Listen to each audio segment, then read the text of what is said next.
নবী আমার রাগান্বিত হয়ে বলল, আমার দরবার থেকে বের হয়ে যা, আমার দরবার থেকে ভাইগা যা, আমার কাছে তোর কোনো ক্ষমা নাই, আমি তোরে ক্ষমা করব না। কেমনে গুনাহ করলি, আমার মাওলার ভয় তোর দিলের মধ্যে কেন হইল না? আমার দরবারে তোর কোনো ক্ষমা নাই, আমার দুয়ার থেকে ভাইগা যা। বলতে দেরি, ওই ছোট্ট মেয়ে খামসানা হাত থেকে রশি সাইরা দিতে দেরি করে নয়, সাইরা দিয়া ইশারা দেয়, বাবা বের হইয়া যা, বের হইয়া যা, বের হইয়া যা। যেই দেশে আমার নবী তোরে পরিচয় দেয় না, আমি খামসানা তোরে বাবা বলে পরিচয় দেব না। আল্লাহু আকবার। আমিও তোরে বাবা বলে পরিচয় দেব।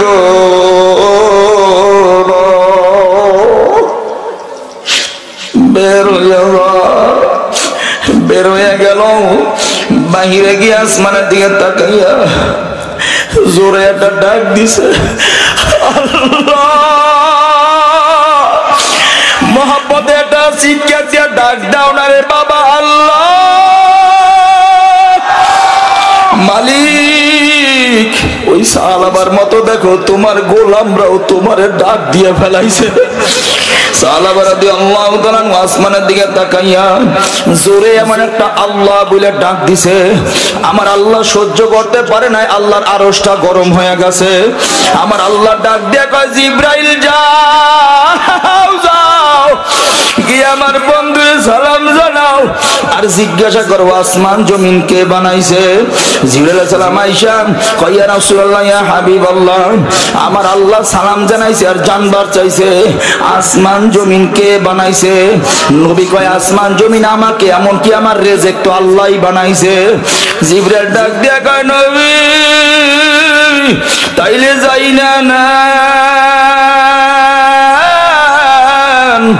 যেই ছেলেটারে আপনার দুয়ার থেকে ভাগায়া দিছেন আমার আল্লাহ সাহাবার জীবনের গুনাহ মাফ কইরা দিছেন। সাহাবার কোনো গুনাহ নাই, আল্লাহ সাহাবার জীবনের গুনাহ মাফ করিয়া দিছে। নবী আমার উম্মতের কান্ডারি নবী, দরদি নবী আমার, দুই চোখের পানি সারিয়া ডাক দিয়া কয়, কে পারবি আমার সাহাবারে লইয়া? আমার সাহাবার জগতে কেউ নাই, ওর মা নাই, ওর বাবা নাই, ওর বিবি নাই, ভাই নাই, একটা বোন নাই রে। আমি নবী ছাড়া ওর আপন বলতে জগতে কেউ নাই। আমি নবী ওরে তাড়ায় দিলাম, কই যাবে? যা, কে পারবি আমার সাহাবারে লইয়ায়। চারজন সাহাবী দাঁড়ায় গেল, আলী রাদিয়াল্লাহু তাআলা দাঁড়াইলেন, ওমর রাদিয়াল্লাহু তাআলা দাঁড়াইলেন, আবু বকর রাদিয়াল্লাহু তাআলা দাঁড়াইলেন, সালমান ফারসি রাদিয়াল্লাহু তাআলা হুমা দাঁড়াইলেন। চারজন সাহাবী দাঁড়ায় গিয়ে, ইয়া রাসূলুল্লাহ আমাদেরকে অনুমতি দেন, আমরা গিয়ে সাহাবারে খুঁজিয়া লইয়া আসি। নবী আমার কয়, না, ও সালমান ও আলী তোমরা দুইজন যাও, দেখো আমার সাহাবা কোথায় গেল, খুঁজিয়া নিয়ে আসো। তারা দুইজন সন্ধানে বের হয়ে গেল। রাস্তায় এক রাখালের সাথে দেখা, রাখালরে জিজ্ঞাসা করে, ভাই এই এই চেহারার নমুনার কোন মানুষ দেখছো নি? রাখাল দুই চোখের পানি ছাড়িয়ে কয়, হুজুর জাহান্নাম থেকে ভাগনেওয়ালা কোন ব্যক্তি তালাশ করেননি। আলী রাদিয়াল্লাহু তাআলা কাঁদিয়ে কয়, ভাই তুমি কেমনে বুঝলা? কয়, দেখছি এক ব্যক্তি রাস্তা দিয়ে গেল, শুধু জবানে কয় জাহান্নাম জাহান্নাম জাহান্নাম জাহান্নাম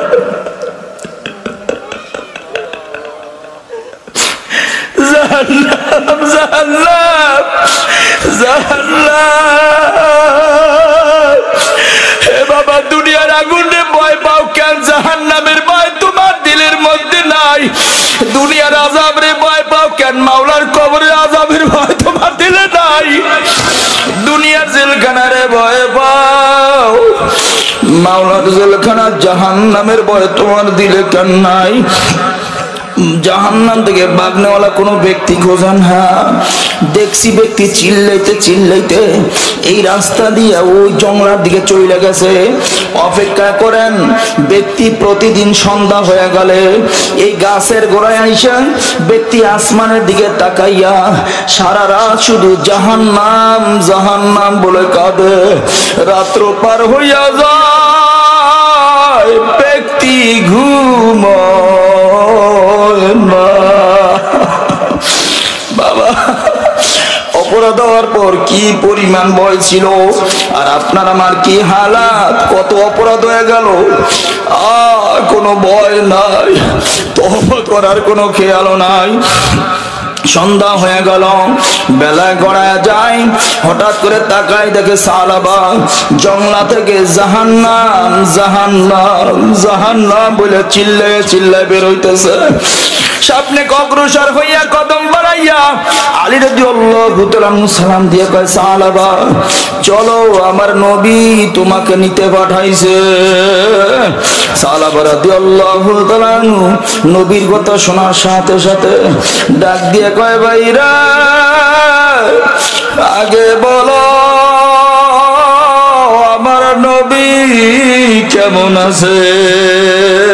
আল্লাহ, নবী ভালো আছে, চলো, নবী তোমার অপেক্ষায় আছে, ইন্তজারের অপেক্ষা করতে, যাও চলো, নবী তোমাকে নেওয়ার জন্য পাঠাইছে। রওনা করলো, যাইতে যাইতে গিয়া দেখে নামাজ শুরু হয়ে গেছে। নবী আমার নামাজের মসনদে দাঁড়াইয়া ইমামতির মসনদে দাঁড়াইয়া ইমামতি করতেছে, পিছনে ইকামত চলতেছে। ওনারাও তিনজন পিছনে গিয়া দাঁড়ায় গেল। নবী আমার ইমামতির মসনদে গিয়া ইমামত করতেছেন, কিরাত শুরু করছে, আলহাকুমুত তাকাসুর। নবী আমার তেলাওয়াত শুরু করছে, আলহাকুমুত তাকাসুর। যখন নবী আমার এই তেলাওয়াত শুরু করছেন, হঠাৎ করে পিছন থেকে সাহাবা জোরে একটা আহ বলিয়া চিৎকার মারছে। নবী আমার আবার তেলাওয়াত শুরু করলেন, হাত্তা যুরতুমুল মাকাবির। নবী আমার যখন আয়াত তেলাওয়াত করছেন, সাহাবা আবার জোরে একটা নামাজের মধ্যে আহ বলিয়া চিৎকার মাইরা বেহুশ হয়ে পড়ে গেছে। জোরে কন্না আল্লাহু আকবার, আরো জোরে আল্লাহু আকবার।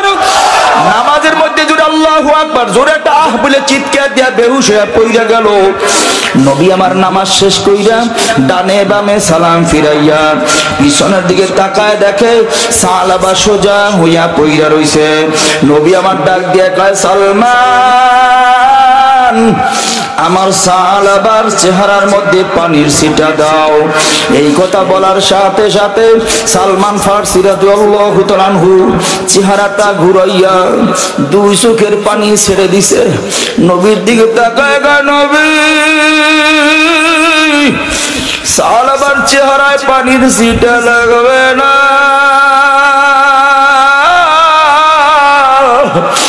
আপনার সাহাবা দুনিয়ায় না।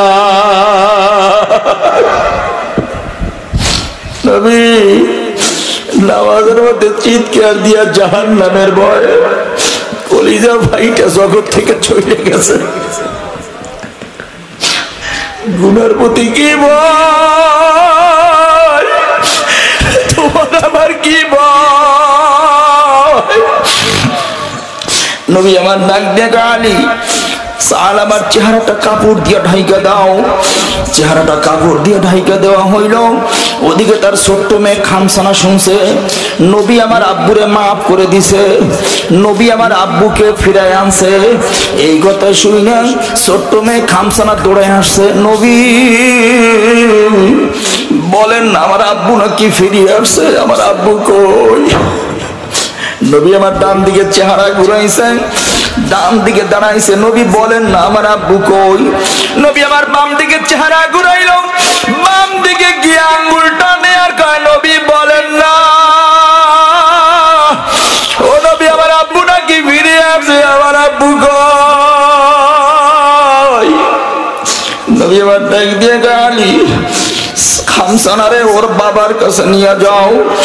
নববীর মধ্যে যখন খামসানারে ঢুকাইল, দেখে তার বাবা সোজা হইয়া ফইরা রইছে, চেহারাটা ঢাকা। ছোট্ট খামসানার বুঝতে বাকি না আমি এতিম, আমার বাবা নাই,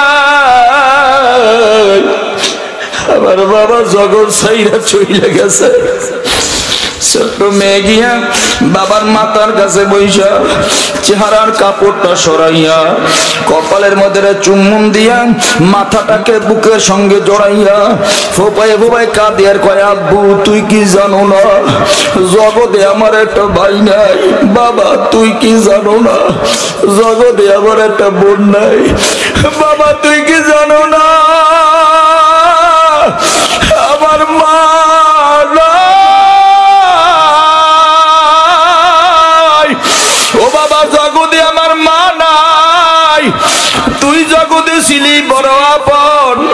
তোর চেহারার দিকে তাকাইয়া মা তালাশ করতাম, বাবা তালাশ করতাম, আজকে তুই আমার ছাইরে চইলে গেলি। ও বাবা আমি কার দিকে তাকাইয়া বাঁচবো?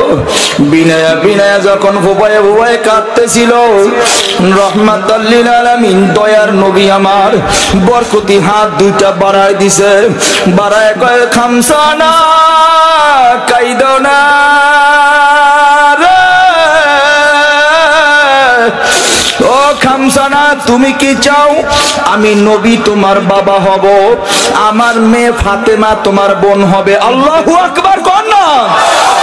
এ খামসানা তুই কি চাও আমি নবী তোমার বাবা হই, আমার মেয়ে ফাতেমা তোমার বোন হবে? অতটুকু মেয়ের মধ্যে নবীর প্রতি কি দরদ, নবীর প্রতি কি প্রেম ভালোবাসা, বলতে দেরি বাবার লাশটা কোল থেকে সরাইয়া ওখান থেকে জোরে একটা দৌড় দিয়া আমার নবীর গিয়া জড়াইয়া ধরছে। নবী জগতে আমার মা নাই, বাবা নাই, ভাই নাই, বোন নাই, এই বলে কোনো দুঃখ নাই, কারণ আমি আপনার মতো বাবা ফাতেমার মতো বোন পায়া গেলাম। নারায়ে তাকবীর। আল্লাহ যাকে জাররা পরিমাণ দৌলতে ঈমান দান করবে, এক জাররা। হে আল্লাহর বান্দারা, জাররা কাকে বলা হয়? কয়েকটা কাপড়কে পানির ভিতরে ভিজাইয়া নেগড়াইয়া যখন ঝাড়া দেওয়া হয়, দেখা যায় লক্ষ লক্ষ কোটি কোটি রেণু রেণু বাতাসের সঙ্গে ভাইসা যায়, এর একটা রেণুকে বলা হয় এক জাররা। ওলামায়ে কেরাম বলেন, মায়ের গর্ভ থেকে দুনিয়াতে আসার পর এমন এক জাররা পরিমাণ দৌলতে ঈমান যদি মাওলায় কাউকে দান করে, এই ঈমানটুকুন ভেজাল মুক্ত শিরক মুক্ত রাইখা কেউ যদি আমার মাওলার কবর দেশ পর্যন্ত যাইতে পারে, আমার মাওলা তারেও এই দুনিয়ার মতো নয়, এই দুনিয়ার 10 দুনিয়া সমান জান্নাত দিয়া দিবে। কয় দুনিয়া সমান? আরো জোরে কোন? কতটুকু ঈমান থাকলে? কতটুকু ঈমান? হে আল্লাহর বান্দারা, দুনিয়াতে 5 তলা বিল্ডিং করার জন্য পাগল, 10 তলার বিল্ডিং কেমনে হবে এজন্য চুরি করে, ডাকাতি করে, মাপে কম দেয়, খাদ্যে ভেজাল দেয়, সুদ খায়, ঘুষ খায়। আর আমার মাওলা কয় সব বাদ দাও, জাররা পরিমাণ দৌলতে ঈমানও যদি তুমি পাওয়া যাও, ভেজাল মুক্ত শিরক মুক্ত রাইখা যদি আমি মাওলার কবরে আইসা গড়ায়া পড়তে পারো, তোমাকে 5 তলা 10 তলা 50 তলার মতো না, গোটা দুনিয়ার মতো 10 দুনিয়া সমান জান্নাত দিয়া দেব। কি লাগবে? লাগবে কি? এই যে ভুলে গেছে, কি লাগবে? কতটুকু ঈমান? এবার শোনেন, লাগবে কি জান্নাতে যেতে? লাগবে কি? ঈমান। ঈমান ঈমান কি লাগবে? জোরে বলেন, জোরে বলেন, কি লাগবে? এই আমার মূল আলোচনার দিকে যাইতেছি। তাহলে জান্নাতে যেতে ঈমান লাগবে। এবার কতটুকু ঈমান হইলে জান্নাতে যাওয়া যায়, কয় কেজি, কয় মন, কয় বস্তা হইলে জান্নাতে যাওয়া যায়, এইটাই তো বোঝা দরকার। কথা কয় না? যাব সবাই কোথায়? জান্নাতে যাইতে কি লাগবে? এবার বোঝার বিষয়, ঈমানটুক কি পরিমাণ লাগবে, কোন কায়দার, কোন ক্যাটাগরির, কোন সাইজের, কোন মাপের, কয় কেজি ওজনের, এটাই তো বোঝা দরকার। এই জন্যই তো আপনাদেরকে দাওয়াত করে এখানে আনা হয়েছে, ইমানের সংজ্ঞা ব্যাখ্যা বুঝাইয়া যেন ওই পরিমাণ ইমান নিয়ে কবরে গিয়ে আমরা সবাই জান্নাতের মেহমান হইতে পারি। আল্লাহ আমাদেরকে কবুল করে নেন। ভাইও, যে আয়াতে কারিমা তেলাওয়াত করছি, যদিও আয়াত ছোট, ব্যাখ্যা অনেক লম্বা। অনেক ওলামায়ে কেরাম এখানে বসা আছেন, কলিজা শুকায় যেতেছে শুরুতেই, ডানে বামে সামনে পিছে অনেক ওলামায়ে কেরাম যাদেরকে আমি চিনি এখানে বসা আছেন। ওই যে অনেক কষ্ট করে আসছেন, সকাল থেকে সেই দৌড়াইতেছেন, সেই দক্ষিণ আইসা থেকে। রতনপুর মাদ্রাসার সম্মানিত মুহতামিম সাহেব, আমার অত্যন্ত কলিজার মানুষ, যারে কলিজা দিয়া ভালোবাসি, হযরতুল আল্লাহ হযরত মাওলানা মিজানুর রহমান সাহেব দামাত বারকাতুল আলিয়া, পাশে বসা আছেন হযরত মাওলানা তরিকুল ইসলাম সাহেব সহ আরো অনেক বুজুর্গ ওলামায়ে কেরাম আসছেন। অনেক মহব্বত করি একমাত্র লিল্লাহ তাআলা, আল্লাহর জন্য। আল্লাহ যেন এই মহব্বতকে জান্নাত পর্যন্ত কবুল করেন, আমিন। ঈমান, ওলামায়ে কেরাম যেহেতু আছেন, বেশি কথা বলবো না, একেবারে সংক্ষেপে কথা বলুন। আল্লাহ কি বলেন? ইয়া আইয়ুহাল্লাযীনা আমানু, আল্লাহ প্রথমে ডাক দিয়েছেন ঈমানওয়ালাদেরকে, হে আমার ঈমানদার বান্দারা, আমার বিশ্বাসী বান্দারা, ভালো কইরা বুঝা নিবেন। এই আয়াতের দ্বারা খ্রিস্টানবাদ, বৌদ্ধবাদ, হিন্দুবাদ, নাস্তিকবাদ, নাফরমানবাদ, সাদিয়ানিবাদ, কাদিয়ানিবাদ, কথা কয় না, সব আগেই বাদ হয়ে গেছে। কারণ আগে শর্ত ঈমান, আল্লাহ ডাক দিছে আয়াতে কারিমা দ্বারা ঈমানওয়ালাদেরকে, ইয়া আইয়ুহাল্লাযীনা আমানু, হে ঈমানদার বান্দারা, আমার বিশ্বাসী বান্দারা। ঈমান শব্দের শাব্দিক অর্থ বিশ্বাস। জোরে কোন, ঈমান শব্দের শাব্দিক অর্থ কি? যার যেই পরিমাণ বিশ্বাস তার ওই পরিমাণ ঈমান। ঈমান পরিপূর্ণ হওয়ার জন্য প্রথম শর্ত কয়, তিন জিনিস একাত্র করো, জবানে স্বীকার করা, অন্তরে বিশ্বাস করা, 3 নম্বরে হইল আমলে পরিণত করা। এই 3 জিনিস যখন একাত্র হয় তার নাম ঈমান। তার নাম কি? ঈমানের রূপ প্রকাশ পাওয়ার জন্য কয় জিনিস লাগবে? এই তো ভুলে গেছে, জোরে কোন, জোরে বলবেন, জোরে, কয় জিনিস? 1 নম্বর জবানে স্বীকার করছি, জোরে বলেন, আমাদের সৃষ্টিকর্তা কে? আমাদের নবীকে, আমাদের নবীকে, নবী আরবি মুহাম্মদুর রাসূলুল্লাহ সাল্লাল্লাহু আলাইহি ওয়াসাল্লাম। জবানে স্বীকার করছি, দিলে বিশ্বাস করছি, আমলে পরিণত করছি। এই 3 জিনিস যদি একত্র হয় তার নাম ঈমান।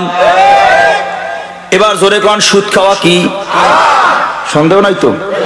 সুদ খাওয়া কি? জবানে স্বীকার করছি, দিলেও বিশ্বাস করছি সুদ খাওয়া হারাম।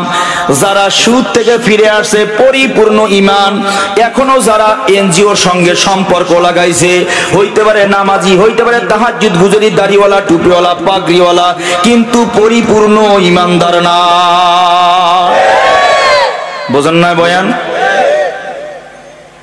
দাড়ি থাকলেই কি জান্নাতি? না, দাড়ি থাকলেই জান্নাতি? আস্তে করে, দাড়ি থাকলেই জান্নাতি? টুপি থাকলেই জান্নাতি? জুব্বা থাকলেই জান্নাতি? তাসবিহ থাকলেই কি জান্নাতি? জোরে কান, পাগড়ি পরলেই কি জান্নাতি? শর্ত কি? মাশাআল্লাহ, তো বলছেন, শর্ত কি? শর্ত ঈমান। এজন্য বংশ বা জন্ম কোনো বিষয় না। হিন্দুর ঘরে জন্মগ্রহণ করছে, দৌলতে ঈমান পাইছে, কপাল দামি। মুসলমানের ঘরে জন্মগ্রহণ করছে, দৌলতে ঈমান পায় না, তার মতো কপাল পোড়া কেহ নাই। তাহলে প্রথম শর্ত কি? এইজন্য আল্লাহ আগে কয়, ইয়া আইয়ুহাল্লাযীনা আমানু, হে ঈমানদার, হে ঈমানওয়ালারা, ও আমার বিশ্বাসী বান্দারা। যেমন আমার এই কাপে চা দেওয়া হয়েছে, এখানে 3 জিনিসের সমন্বয় রূপ প্রকাশ পাইছে। চা, চিনি, পানি, পাতি, 3টা যখন একাত্র করা হয়েছে তার নাম কি? জোরে কোন, চিনি আছে, পানি আছে, পাতি নাই, সবাই বলবে এটা শরবত। নাম কি? জোরে কোন। এখনো চা বলে না কেন?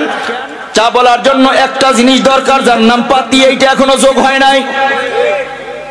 চা দিয়া বুঝাইলাম, চিনি, পানি, পাতি একাত্র হইলে যেমন তার নাম চা হয়। জবানে স্বীকার করা, দিলে বিশ্বাস করা, আমলে পরিণত করা, 3 জিনিস একাত্র করলে তার নাম ঈমান হয়। এজন্য আগে শর্ত ইমান। আগে শর্ত কি? আগে নামাজ শর্ত না, আগে শর্ত ইমান। মুসলমানের ঘরে জন্মগ্রহণ করছে, ইমান নাই কিন্তু নামাজ পড়ে, কাম হবে? যেমন খ্রিস্টানরাও নামাজ পড়ে, ওদের ইমান নাই, তারা জান্নাতে যাবে? খ্রিস্টানরা নামাজ পড়ে না? সপ্তাহে একদিন রবিবার জোহরের রক্ত নামাজ পড়ে। বলেন ওই খ্রিস্টান জান্নাতি না জাহান্নামী? জোরে বলেন নামাজ আছে কি নাই? নামাজ আছে কি নাই? তা ইমান না থাকার কারণে নামাজ পড়িয়া যদি জাহান্নামে যায়, আপনিও আমি নামাজ পড়ি, ইমান নাই, তাইলে বলেন না আপনি আমি কই যাব? এই তো কথা পরিষ্কার, তো একেবারে পরিষ্কার। দাড়ি রাখলেই কি জান্নাতি? আস্তে কোন কেন? দাড়ি রাখলেই জান্নাতি? বলেন রবীন্দ্রনাথ ঠাকুরের দাড়ি ছিল কি ছিল না? আরো জোরে কোন? বলেন রবীন্দ্রনাথ ঠাকুর জান্নাতি না জাহান্নামী? কেন? দাড়ি আছে কি নাই? দাড়ি আছে কি নাই? এ জগতের মানুষ, রবীন্দ্রনাথ ঠাকুরের দাড়ি ছিল, শুধু ইমান না থাকার কারণে যদি রবীন্দ্রনাথ ঠাকুর জাহান্নামে যায়, আমারও তো দাড়ি আছে মাগার ইমান নাই। বলো না বাবা আমি কোথায় যাব? ইমান তিন জিনিস জমা করা লাগবে। সুদ খাওয়া হারাম, জানছি, বিশ্বাস করছি, সুদের থেকে লাথি মেরা ফিরে আসছি, এর নাম ইমান। এর নাম কি? হক কুলে বাদ, বান্দার হক নষ্ট করা হারাম। এইটা জানার পরেও যারা বোনের সম্পদ বন্ডে বুঝায় দেয় নাই, যত বড় নামাজি হোক জাহান্নামী হবে। এই জায়গা মতো লড়া লাগছে, আর কব না থাক, কান ধরছি, তারপর আওয়াজ দেন, কথা ঠিক না বাড়ি? বলেন অন্যের সম্পদ ভোগ দখল করা কি হালাল না হারাম? জানছি, বিশ্বাস করছি, কিন্তু বইনেরটা বইনেরে দেই নাই। এমন মুসল্লি আপনাদের এই ভোলাতে নাই। তাইলে কোন ইমান ঠিক আছে? কথা কন না কেন? মাথায় পাগড়ি তো আছে। আচ্ছা আমি জিজ্ঞাসা করি বাবারা, পাগড়ি পরলে কি জান্নাতে যাবে? বাবা তুমি যদি পাগড়ির দোহাই দিয়া জান্নাতে যাইতে চাও, তাইলে টাকা দেখো, গোটা বিশ্বের ভিতরে সবচেয়ে বেশি পাগড়ি পরিধান করেনেওয়ালা ভারতের প্রধানমন্ত্রী। কথা কয় না? শীত হোক, গরম হোক, বর্ষা হোক, ঠান্ডা হোক, যা হোক, মাথায় একটা খেতার মতো বড় গাঁটটির মতো একটা পাগড়ি মাথায় আছে না নাই? গরমে ভূমিকম্প বয়ে গেলেও তার মাথার পাগড়ি খোলে না, কারণ এটা তার ঐতিহ্য। বোঝা গেল ভারতের প্রধানমন্ত্রী মনমোহন সিং এর মাথায় সব সময় পাগড়ি পরিধান কইরা চলে। বলো না বাবা মনমোহন সিং জান্নাতি না জাহান্নামী? কেন কেন কেন কেন কেন? পাগড়ি আছে কি নাই? মাশাআল্লাহ বসছে বয়ান। পাগড়ি আছে কি নাই? ও জগতের মানুষ, পাগড়ি আছে, ইমান নাই। এই ইমান না থাকার কারণে মনমোহন সিং যদি জাহান্নামে যায়, আমারও পাগড়ি আছে, ইমান নাই। বলো না বাবা আমার জায়গা কোথায়? অনেকে কিন্তু কথা কয় না, চেহারা মাগরিব রক্তর মতো হয়ে গেছে, মনে করছে কি না কি যেন কইয়া লাইবে। কারণ আপনারা সবাই দেন আমারে, আমি তো দেই সবাই রে, কথা কয় না। এরপরও কিন্তু অনেকে মুখ খোলে নাই, আমি দেখতে আছি, কিন্তু আল্লাহ কবুল করেন, জোরে কয় না আমিন। আমার এবার রাগ করে লাভ আছে? আচ্ছা বলেন আমরা কই যাব? কই যাব? বাবা জাহান্নামে আমরা কেউ যেতে চাই? আমিও চাই না, আপনারাও জাহান্নামে যেতে চান না, এবং আল্লাহ যেন না নেয়, দোয়া করি আল্লাহ আমাদের জাহান্নাম থেকে হেফাজত করেন, আমিন কর না। তাহলে জান্নাতে যেতে কি লাগবে? তো সেই ইমানের বয়ান শুনতে যদি আপনার খারাপ লাগে, তাহলে কেন মাহফিল বলেন আমাকে? তাহলে তো মাহফিলের কোনো ফায়দা নাই। কেসা কাহিনী শুনবেন না, ফায়দা নাই। তো আগে বোঝা দরকার আমার ইমান কতটুকুন হইলে আমি জান্নাতে যেতে পারবো। বলেন হাতে তাসবিহ পড়লে কি জান্নাতে যাবেন? সুবহানাল্লাহ সুবহানাল্লাহ সুবহানাল্লাহ সুবহানাল্লাহ। আবার শতকরা 10 টাকা সুদের টাকাও লাগায় না, আপনাকে এলাকায় নাই? নাই নাই। সুবহানাল্লাহ সুবহানাল্লাহ সুবহানাল্লাহ সুবহানাল্লাহ আইল ঠেলে না, আপনাকে এলাকায় নাই? আছে? তাইলে বলো বাবা, বৌদ্ধরা সব সময় হাতের মধ্যে তাসবিহ লইয়া সব সময় ভগবান ভগবান হরে রাম কইয়া টানতেছে। হাতের ভিতরে একটা তাসবিহ ব্যাগ ভর্তি, ব্যাগের মধ্যে হাত দেখেন নাই? ওই ব্যাগের ভিতর তাসবিহ সব সময় জপে, যতক্ষণ সজাগ থাকে ততক্ষণ তাসবিহ জপে। আমি আপনাদের কাছে জিজ্ঞাসা করি, বৌদ্ধরা জান্নাতি না জাহান্নামী? কেন? হাতে তাসবিহ আছে কি নাই? জোরে কোন কি নাই? ইমান না থাকার কারণে তাসবিহ লইয়াও যদি জাহান্নামে যায়, বলো না বাবা আমার হাতেও তাসবিহ আছে, ইমান নাই, বলেন না আমি কোথায় যাব? আহা, কথা কয় না, কোথায়? যাই হোক, অনেক কষ্ট দিয়ে ফেলতেছি তাই না? আল্লাহ আমাদেরকে হেফাজত করেন, মাফ করেন, আমিন করেন। তাহলে সবকিছু মিলাই ঝিলাই যাই বলি, শর্ত ইমান। শর্ত কি? জোরে কন, কেমন? এবার ইমান কতটুকুন লাগবে? রব আপনার আমার ইমানের সংজ্ঞা ব্যাখ্যা দিতে গিয়া আপনার আমার ইমানের ওজন বুঝাইতেছে, এই পরিমাণ ওজনের ইমান হইলে তুমি জান্নাতে যাইতে পারবে। ওজনটা কেমন? আমিনু কামা আমানান নাস, একবার সহজ। আমি পুরো আয়াত নিয়ে আলোচনা আজকে আর করতেছি না। আয়াতের ভিতরে আল্লাহ তিন ভাবে বয়ান করছেন। ইয়া আইয়ুহাল্লাযীনা আমানু, প্রথম শর্ত ঈমান আনো। বৌদ্ধর ঘরে জন্মগ্রহণ করছো, ঈমান আনো। খ্রিস্টানের ঘরে জন্মগ্রহণ করছো তো ঈমান আনো। হিন্দুর ঘরে জন্মগ্রহণ করছো, ঈমান আনো। মুসলমানের ঘরে জন্মগ্রহণ করলে তুমি আগে ঈমান আনো। তাইলে বোঝা গেল জন্ম কোনো বিষয় না। এখনো বোঝে নাই বয়ান? জন্ম কোনো বিষয় না। মুসলমানের ঘরে জন্মগ্রহণ করলেও কি আনা লাগবে? হিন্দুর ঘরে জন্মগ্রহণ করলেও কি আনা লাগবে? বৌদ্ধর ঘরে জন্মগ্রহণ করলেও কি গ্রহণ করা লাগবে? তার মানে ঈমান গ্রহণ করলে ব্যক্তি দামি, ঈমান গ্রহণ না করলে ব্যক্তির মূল্য চাইরানার জগতে নাই। এজন্য আল্লাহ কয় ইয়া আইয়ুহাল্লাযীনা আমানু, হে আমার ঈমানদার বান্দারা। ঈমান শব্দের শাব্দিক অর্থ বিশ্বাস। কয়টা বিষয়ের উপর বিশ্বাস করবে? কয় 7টা। কয়টা? আমানতু বিল্লাহি ওয়া মালাইকাতিহি ওয়া কুতুবিহি ওয়া রাসূলিহি ওয়াল ইয়াউমিল আখিরি ওয়াল কদরি খাইরি ওয়া শাররিহি মিনাল্লাহি তাআলা ওয়াল বাসি বাদাল মাউত। চিৎকার দিয়া কোন কয়টা?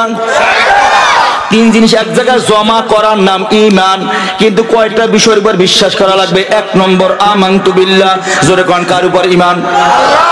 লম্বা আলোচনা, আমি ওই 7টার দিকেও বাড়াবো না, এই 3টের দিকেও বাড়াবো না। মূলটা বুঝাইতে যাই ইমানের ওজন কি পরিমাণ লাগবে। রব কয় আমিনু কামা আমানান নাস, ঈমান আনো তাদের মতো।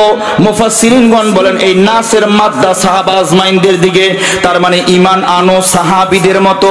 এবার বুঝে থাকলে বলুন, সব কিছু মিলাইয়া শর্ত ঈমান। ঈমানটা লাগবে কার মতো? বোঝে নাই? ঈমান লাগবে, আস্তে কোন কান, সন্দেহ নাই তো? ঈমান লাগবে কার মতো? আরো জোরে কোন। আগে বুঝে আসলাম, সব মিলাই জিলায়া যাই যা করেন কি লাগবে? টুপি পরেন, দাড়ি রাখেন, জুব্বা পরেন, তাসবিহ পরেন, যা কিছু করেন, শর্ত কি? এবার ঈমান কতটুকুন লাগবে? রব কয় ঈমান আনো তাদের মতো। মুফাসসিরিনগণ কয় এই নাসের মাদ্দা সাহাবা আজমাইনদের দিকে। তাহলে বোঝা গেল ঈমান আনো সাহাবীদের মতো, আমল করো সাহাবীদের মতো। তার মানে বোঝা গেল নিজের মন মতো আমল করলে হবে না, সাহাবীদের আমলের সাথে আমার আমল মিলতে হবে। এই দ্বিতীয় কথা। প্রথম কথা বুঝাই গেলাম, যাই কিছু করেন শর্ত কি? ঈমান। যাই কিছু করেন শর্ত কি? ঈমান। এবার ঈমান কিভাবে লাগবে? সাহাবীদের ঈমান যেমন ছিল। আমল করবেন কেমন আমল? সাহাবীদের আমলটা যেমন ছিল। নামাজ পড়বেন কেমন নামাজ? সাহাবীরা নামাজ যেভাবে পড়ছে, সুবহানাল্লাহ কয় না? বুঝতে কষ্ট হচ্ছে? আল্লাহ আমাদেরকে বোঝার তৌফিক দান করেন। তাহলে আপনার আমার ঈমানের ক্যাটালগ সাহাবীদের ঈমান, আপনার আমার আমলের স্যাম্পল সাহাবীদের আমল। একটা দুনিয়াবি যুক্তি দিচ্ছি এই বয়ানটা বোঝার জন্য। কষ্ট হচ্ছে না তো আপনাদের? যেমন দেখেন, বিদেশি বায়াররা বাংলাদেশে আসে, গার্মেন্টস মালিকদের সঙ্গে চুক্তি করে না? ধরে নেন এরা গেঞ্জি নিয়ে আসে, প্যান্ট নিয়ে আসে, শার্ট নিয়ে আয়, বিভিন্ন জিনিস বাংলাদেশে লয়ে আয়। যে আমি এই যে গেঞ্জি লয়ে আইছি, বাদ দেন, আমার মাথায় টুপি আছে, আমি টুপি দিয়েই বুঝাই। কথা কয় না? আমি টুপিটা দিয়ে বুঝাই। ধরে নেন টুপি লয়ে আইছে। কি লয়ে আইছে? ধরে নেন আমার মাওলানা সবার একটা গার্মেন্টস আছে, ধরে নেন। বাইরে কইতেছে, ও মাওলানা সাহেব, আমি আপনার গার্মেন্টস থেকে এই ক্যাটাগরির 1 কোটি টুপি নেব। আপনি বলেন এই টুপি প্রতি পিস কত হইলে আমার বানাই দিতে পারবেন? এই রকমের তো চুক্তি হয়। 1 কোটি টুপি নেব। এবার মাওলানা সাহেব হাতে ধইরা চিন্তা করলো, কাপড়টা দামি, শিলি মজবুত, সাইজও অনেক বড়, ডিজাইনও অনেক ভালো। এবার বায়ার রে কয় প্রতি পিস টুপির মূল্য যদি 50 টাকা করে দেন তাইলে আমি আপনার টুপি বানাই দিমু। বায়ার কয় আলহামদুলিল্লাহ, দর দাম আমার পছন্দ হয়েছে, আপনার থেকে আমি 1 কোটি টুপি বানায় নেব, প্রতি পিসের মূল্য 50 টাকা করে দেবো। এই কথা বইলা বায়ার এবার ব্রিফকেস থেকে একটা শর্তের ফর্ম বের করে, চুক্তির ফর্ম, কথা কয় না, ভালো করে বুঝেন। চুক্তির ফর্ম বের কইরা এবার চুক্তির ফর্মের সঙ্গে স্যাম্পলের এই টুপিটারে পিন আপ কইরা নিজে একটা স্বাক্ষর কইরা এবার মাওলানা সাহেবকে দিয়া দেয়। আর একটা চুক্তির সঙ্গে স্যাম্পলটা পিন আপ কইরা মাওলানা সাহেবরে বলে আপনি একটা স্বাক্ষর করে দেন, কেন নিজের মন মতো টুপি বানাইলে আমি নিমু না, আমার স্যাম্পলের সঙ্গে যদি টুপি মেলে তাইলে টুপি নেব। ভালো করে বয়ান বুঝছেন, গেলে ঠিক বা ঠিক কইয়া আমার সাথে না, আমিও বুঝছেন। এবার বলেন, একটা পিন আপ করে গার্মেন্টস মালিককে দিয়ে যায়, আর একটা পিন আপ করে সেখানে গার্মেন্টস মালিকের স্বাক্ষর লয়, কেন? মন মতো বানাইলে হবে না, স্যাম্পলের সঙ্গে মিলায়া মাল নিবে। স্যাম্পলে যদি মাল মিলে তো মাল কবুল হবে, স্যাম্পলের সাথে মাল না মিললে একটা মালও নেওয়া হবে না। এতটুকু বয়ান বুঝছেন তো? তাহলে মাল কবে দিবেন? গার্মেন্টস মালিক কয় 20 তারিখে মাল লয়ে যায়, 20 তারিখ বানাই দেব। এবার বায়ার চইলা গেল, 20 তারিখে বায়ার হাজির। ও গার্মেন্টস মালিক, আমার 1 কোটি মালের অর্ডার ছিল, আমার মাল কই? গার্মেন্টস মালিক কয়, বায়ার এই যে সাজানো 1000 কার্টন, এই 1000 কার্টনের মধ্যে তোমার 1 কোটি মাল আছে, এই 1000 কার্টন সবই তোমার। আওয়াজ দিয়ে বুঝে থাকলে বলুন মাল কয় কোটি? এটা একটা উদাহরণ, কয় কোটি? কার্টন আছে কত? কথা কয় না, কার্টন আছে কত? এই 1000 কার্টন আপনার মাল, 1000 কার্টনের মধ্যে আপনার 1 কোটি মাল আছে। 1000 কার্টনের দিকে বায়ার তাকাইয়া এবার ব্রিফকেস থেকে ওই স্যাম্পলে যুক্ত ফর্মটা বের করে। এবার যে স্যাম্পলটা যে ফর্মে ছিল, যেখানে মালিকের স্বাক্ষর আছে, এবারে স্বাক্ষরিত স্যাম্পলটা বের কইরা 1000 কার্টনের গোড়ায় গোড়ায় ঘুরে কোন কার্টন থেকে মাল খুইলা মিলাবে কেউ জানে না। বয়ান বুঝা নাও রে বাজান, বয়ান বোঝার জিনিস রে বাবা। এবার গার্মেন্টস মালিকও তাকায় রয়েছে, ম্যানেজারও চিন্তিত, না জানি কোন কার্টনে হাত দেয়। হাঁটতেছে ঘুরতেছে, হাঁটতেছে ঘুরতেছে, হঠাৎ করে একটা কার্টন থেকে টান দিয়া 1 পিস মাল বের করছে। বের করে এবার স্যাম্পলে মিলায়, দেখি তো আমার স্যাম্পলে মেলে কিনা। কথা কয় না, মাল তো বানাইছে, আমার স্যাম্পলে মেলে কিনা। এবার দেখে হ্যাঁ স্যাম্পলের সাথে মিলছে, সিলেও মিলছে, সুতো মিলছে, সাইজও মিলছে, ডিজাইনও মিলছে। এবার আর একটা কার্টন থেকে ধইরা টান দিয়ে আর একটা বের করছে, বের করে মিলায় দেখে মিলছে। আর একটা থেকে ধইরা টান দেয়, মিলায় মিলছে।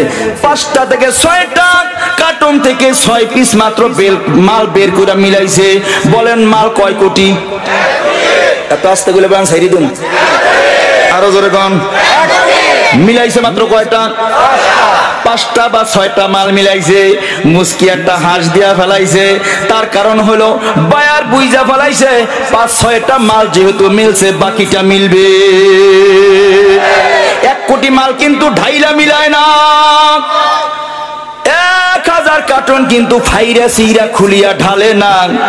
4-5টা কার্টনকে সিরিয়া মাত্র মাল মিলায়। কথা কয় না?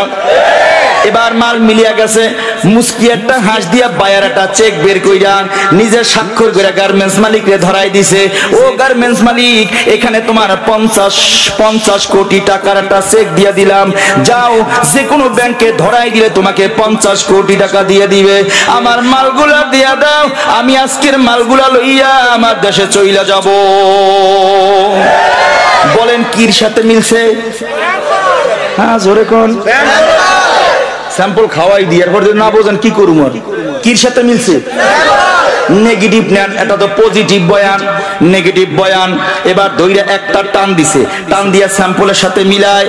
এবার তাকায় দেখে তার স্যাম্পলের সুতোর চাইতেও দামি সুতো দিয়ে বানাইছে। খেয়াল করেন কিন্তু ঘুমায় ঘুমায় তা কি উনি ঠিক বেঠিক কি বুঝবে? চার দোকানে গিয়ে কালকে চা ঘটবে আর কিচ্ছু বুঝি নাই। আমার দিকে তাকাই দেখেন, টিউবওয়েল এই সাউন্ড কমাইছো কা, প্যান্ডেলের সাউন্ড বাড়াও। ও মা, তোরে বুঝি বয় ঠিক আছে, মাইরিয়েলা জেঠাই, তোর মালিক ডাক তাড়াতাড়ি, গলা টানে। এই মাইক অপারেটর ভাই একটুখানি নাও ভাই, একটু বাড়াই দিয়ে যাও। আল্লাহ, শোনেন, সব ঠিক হয়ে যাবে যদি আমরা ঠিক হই, সব ঠিক হয়ে যাবে ইনশাআল্লাহ। আগে আমাদেরকে ঠিক হওয়া দরকার। আল্লাহ আমাদেরকে কবুল করেন। মুহতারাম হাজিরিন, এবার স্যাম্পলের সাথে মিলাই দেখে স্যাম্পলের সুতো যতটা ভালো তার চেয়ে ভালো সুতো দিয়ে বানাইছে। স্যাম্পলের ডিজাইনটা যত সুন্দর তার চেয়ে মালের ডিজাইন আরো ভালো হইছে। স্যাম্পলের শিলিটা যত মজবুত তার চেয়ে মজবুত শিলি দিয়া বানাইছে। এবার কোন মাল ভালো না খারাপ? অনেক ভালো, তাই না?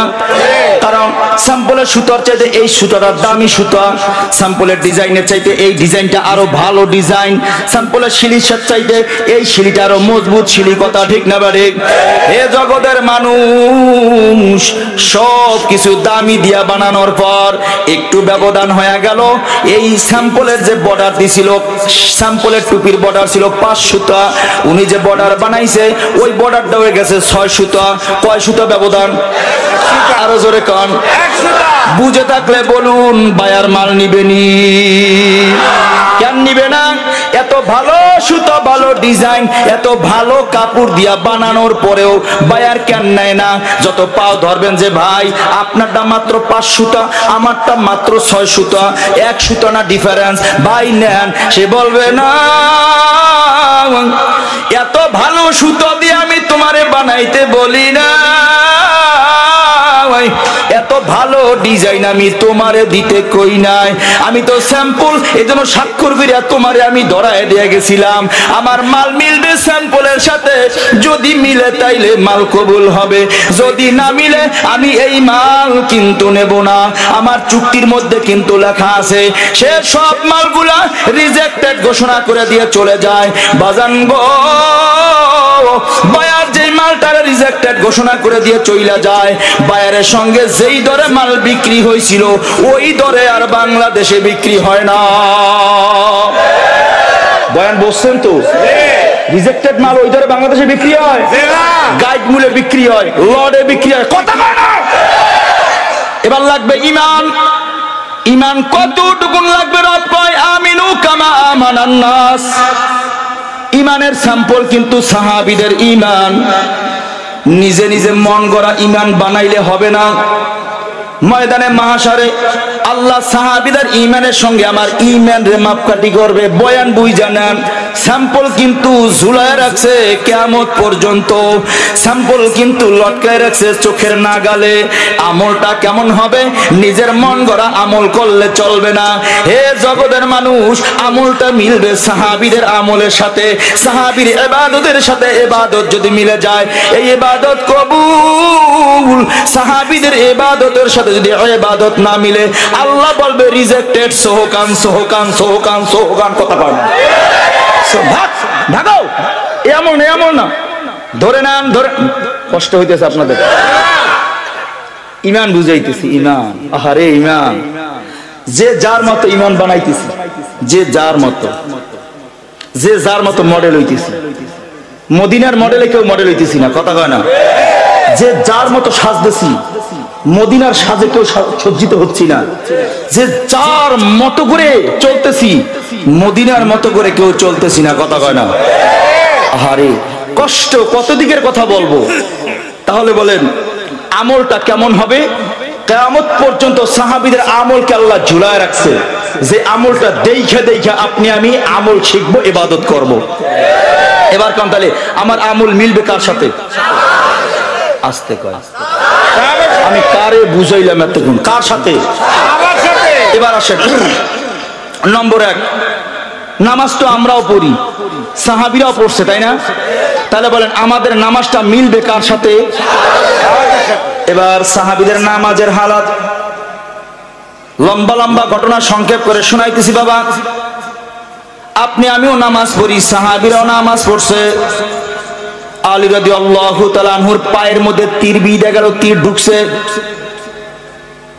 তীরের বিষাক্ত যন্ত্রণায় আলী রাদিয়াল্লাহু তাআলা আনহু ছটফট করে সহ্য করতে পারে না।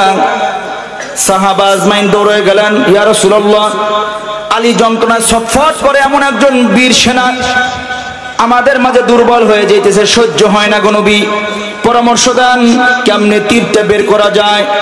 নবী আমার ডাক দিয়ে কয়, সাহাবারা রে, আমার আলীরে নিয়ে তো টেনশন করা লাগবে না, প্রেশানি হওয়া লাগবে না। ও সাহাবীরা, অল্প সময় পরে নামাজের রক্ত হয়ে যাবে, আমার আলী দেখবি নামাজে দাঁড়ায় যাবে। ও সাহাবা, আমার আলী যখন নামাজে দাঁড়াবে, পিছন দিক থেকে টান দিয়া তীরটা খুলিয়া ফেলাইও, আমার আলী টের করতে পারবে না।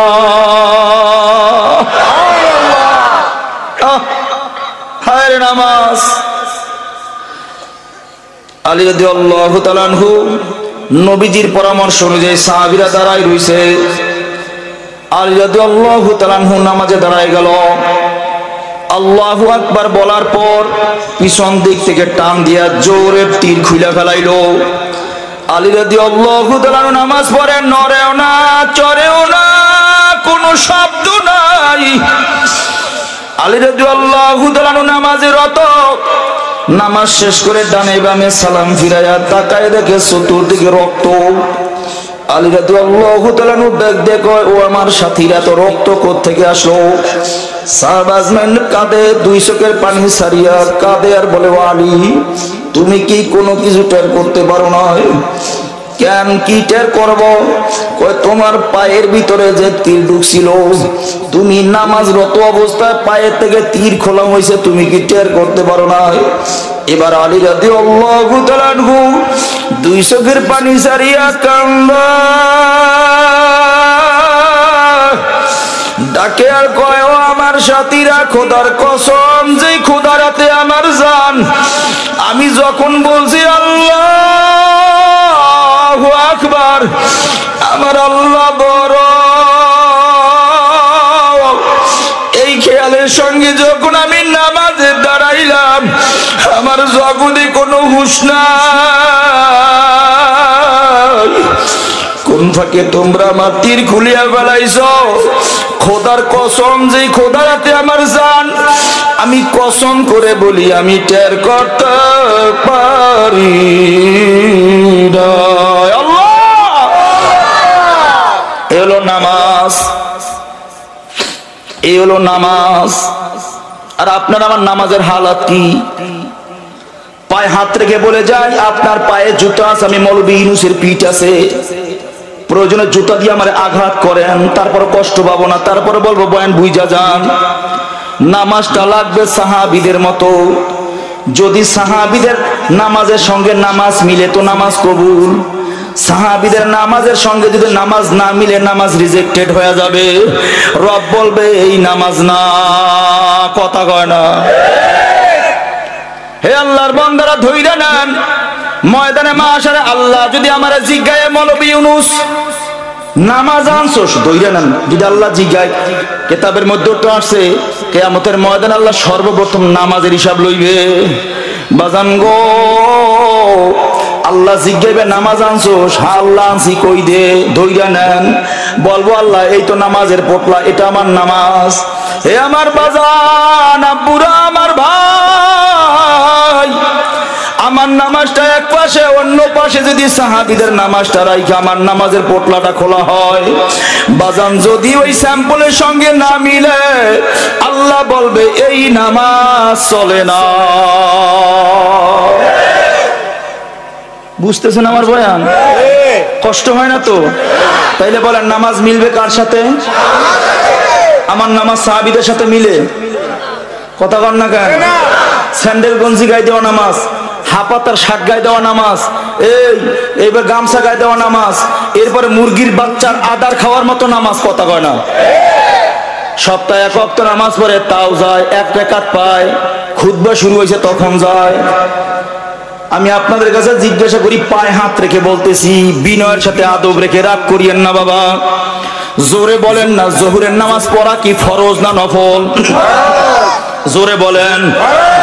আসরের নামাজ পড়া কি? মাগরিব বা এশা পড়া কি? ফজরের নামাজ পড়া কি? আরো জোরে বলেন জুমার নামাজ পড়া কি? তাহলে তো মাসাইল এক।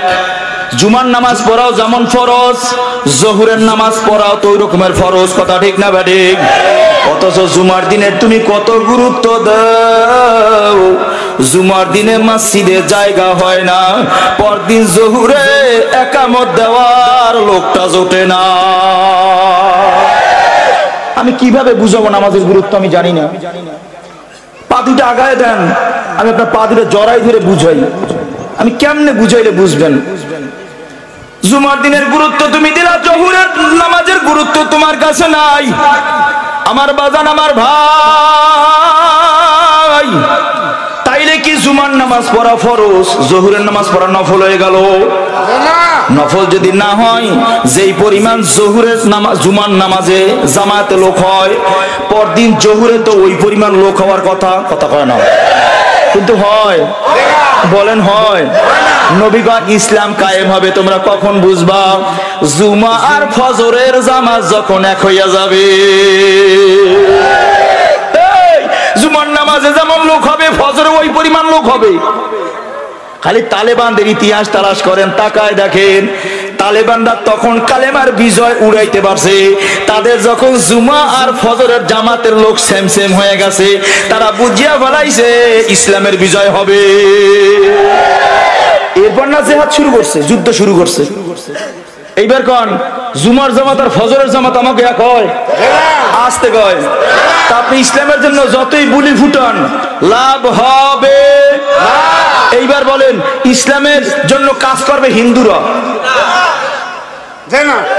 হিন্দুরা। ইসলামের বিজয়ের জন্য কাজ করবে বৌদ্ধরা, ইসলামের বিজয়ের জন্য কাজ করবে খ্রিস্টানরা। তারা করবে, তারা করবে।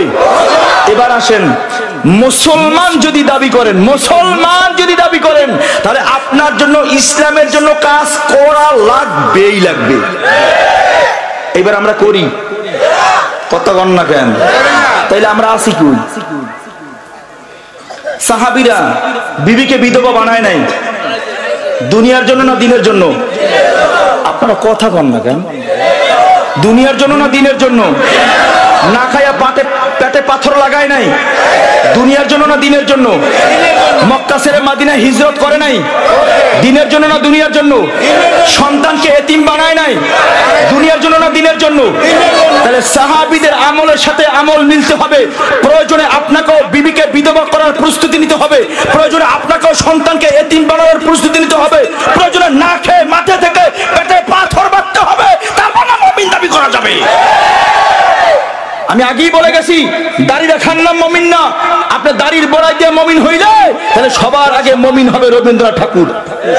শর্ত কি? শর্ত কি? শর্ত কি? আপনার ঈমান আছে বুঝবেন কিভাবে? বাতিলের কোন বিরুদ্ধে যখনই কোন স্লোগান আসে, আপনার শরীরে রক্ত টকবক করে উঠলে উঠবে। আপনার ভিতরে দিন আছে বুঝবেন কিভাবে? বদদিনী দেখলেই আপনার মাথার ভিতর টকবক করে রক্ত ফুটবে, তখন বুঝবেন আপনি দিনদার হইছেন। কেমন? বদদিন যেদিন ছিল ততদিন ওমর রাদিয়াল্লাহু তাআলা আনহুর নাম শুনলে মানুষ ঘৃণা ভরে নিত, কারণ এত বড় খারাপ মানুষ কিয়ামতের আগ পর্যন্ত আর আসবে না। কিন্তু দিন যখন ওমরের ভিতরে ঢুকছে, রাদিয়াল্লাহু আনহু হয়ে গেছে, দিন যখন ঢুকছে, সব বদদিনগুলোরে জবাই এমন ভাবে করছে, এত দামি মানুষ কিয়ামতের আগে জগতে আর কেউ আসবে না। নবী কয়, আমার পর যদি কেউ নবী হইতো, নবুয়তির দরওয়াজা যদি রব তালা লাগায় না দিত, আমার পরে কেউ নবী হইলে ওই নবীটা আমার ওমর হইতো। সুবহানাল্লাহ ভাষায় গিয়ে কইছেন।